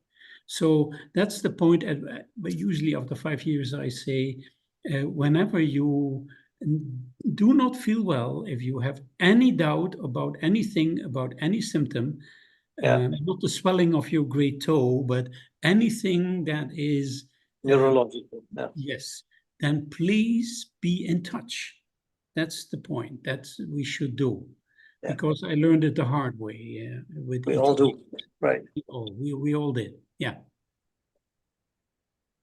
So then, well, I love these the cysts because they are rare. I mean, still they are not frequent, but we all see them now and then we have to realize, and especially if they are not in the classical place, the Sylvian fissure, the suprasellar, so the classical things that we all know how to deal with, and all of a sudden we have them in the velum interpositum, in the suprasellar area, in the CP angle, and then we have to find out. And as you said, it's also endoscopy is not that successful. Just only endoscopic fenestration for those cysts is not as successful as in other areas. Yeah, 40 to 50% failure. Yeah, that's true. And especially in those cysts that are prevalent in infants, they recur much more frequently. I nowadays I tell parents when they are below 1 year of age that they should be aware that they absolutely will need another surgery in some time ahead. That's well. This is about the questions. There were some things about case describing that they operated on a large CP angle cyst, and so there's no further questions from the panels. Any more questions? I have looked at. I think Ek, there is a question for you. I have looked at one of the questions and I have replied to it, but Okay. Otherwise, I think it's all answered. Yeah. Yeah, I think most of them are answered already. We covered all the questions. Yeah, I think, Pablo, you mentioned that we should keep some of these questions to be answered by the presenters. Otherwise, we might spend the evening here. But before that would be nice if Ek conclude, can take a couple of minutes. Vladimir, are you still there? Vladimir, Vlad? Because I want to give the chance to Vladimir to say a few words on the petroclival meningioma, because he has a vast experience, but he kept quiet today. So anyhow, he left. Looks like he left. Yeah, Already we are 10 minutes above the schedule, so I've because Tom was apparently yeah. He texted me. He was in the OR and it was a long case. He wasn't expecting, so he cannot Tuesday join. is a difficult day. I mean, for this him, is usually. let's face it. We are all neurosurgeons. This is what happens. We don't here, take a whole Vladimir. day off because you have this webinar. You think I make it. That's typically not. But Vladimir is Pablo, back. we have Vladimir with us. Vlad, Yes. Vlad, I thought you have a vast experience with posterior fossa meningioma. You kept quiet. No, You were I only did because Ramesh Yeah. said everything. But we'd like to hear from One you. thing, You would like some comment Probably from you. you did very, probably very three short one cases. for Ramesh, because you really can predict where the structures will be. But what's more important to predict is where the arachnoid layers will be. Yeah. And then you go straight ahead, and really the origin of the tumor is the most important information you can get from any imaging. It doesn't matter which one you have, you need to find the origin. Then you can predict everything, and then the surgery may be pretty straightforward. I hope that all the participants have really heard this message, because this will make your surgery completely different. Then it will be a straight ahead surgery. Like all surgeries, planning is the essence. And that is looking to the individual anatomy of the patient. And if one more, you really look at the details, you find it out. Yeah, and one more remark. You expect that the lumbar drain is the best invention in neurosurgery. Who else would say that? Who else would say that? I think that the trick, as he said, I have no doubt what Vladimir is saying. People, they put the drain and leave it drainage. No. This is the timing when to open and when to close. Exactly, Imad. This is so And important. I put the drain, I never drain until I take the craniotomy. I feel the dura. If it's tense, I relieve some CSF. This will not cause any herniation by extra axial lesion. Never ever. Yeah. So this is a very valid point. The other things, I want to give a comment on the first session that nobody still there, but I still want for the audience. Nobody spoke about the two layers of arachnoid when they dissect the vestibular schwannoma. They want to do the MR, the tensor images and all this to identify. But the most important protection for the facial nerve is the arachnoid layer to be peeled rather than pulled. This is very important, to peel from the capsule. And this is an important layer. It has been described by many people. And this is the most important point in saving the cranial nerve and the vessels. Yeah. Imad, you mentioned that the International Meningioma Society originally was a Meningioma and Venous System Society. It should have been a Meningioma, Venous System, and Arachnoid Society. Then we covered it all. I have good news since we have left only ourselves. And Vladimir knows about it. And I think some of you get the message that our book is going to be published hopefully by the September. Yeah, because I know the proofs will come in July. Yeah. That's good. Now the discussion, most probably it will, because this is a 1,090 pages. Wow. So it will be published in, I hope, in 2 volumes. And that's I didn't get the final approval confirmation, but it will be in 2 volumes. Wow. But it will be sold in one price. So people have their chapters in the second volume, they won't be left behind. Or the first volume. People, when they want to purchase, they have to have the 2 volumes. And they are, I think, if they gave the price what they said earlier, it's reasonable for a 1,000 pages book. I would add that we also had to rename it. It's not anymore more Torch, but it is the Bible. The Bible, yeah, because we have 73 authors, 73 chapters, and 50 authors. Excellent. So I hope you will be excited. We were thinking, that was a suggestion from Landero, to have a signature inauguration in one of the meetings. So let's gather together in one of the meetings. We see which one you are coming to, and perhaps you give your signature on the book for the people nearby. That would be nice. Imad, correct, and Pablo, correct me if I'm wrong, but I think that last month we completed 4 years of webinars, right? Yeah, exactly. And The the first 20th of webinar May. was in May 2020. May 2020.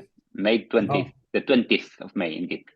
Yeah. It was the first And, one. This is one you of know the why?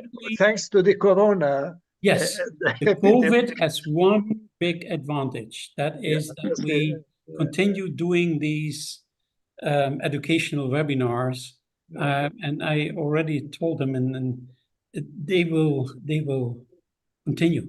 This is marvelous way of of bringing. We will.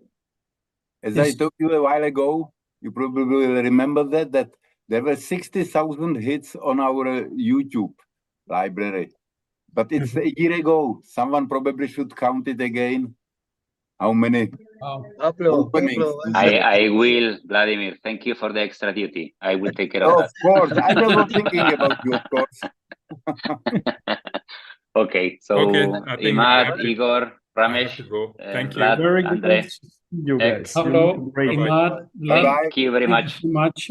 Thank you, Picture. Andre. For being me. Picture. part of it. Can you I take it, enjoyed Igor? it very much. One final note. I finished the ICCN2 book. It's published. It's finished in production. It sits in Keki's email inbox for covering the fees. But if you guys have any questions, it's done. And I appreciate that all of you participated, and we'll see hopefully another volume coming soon. All right. Good. Thank Thank you. you. Bye-bye. Bye-bye. Bye-bye. Have a good day. Bye. Okay. Bye-bye. Bye, Andre. Bye, Matt. Vlad. Bye. Thanks, Pablo. Thanks.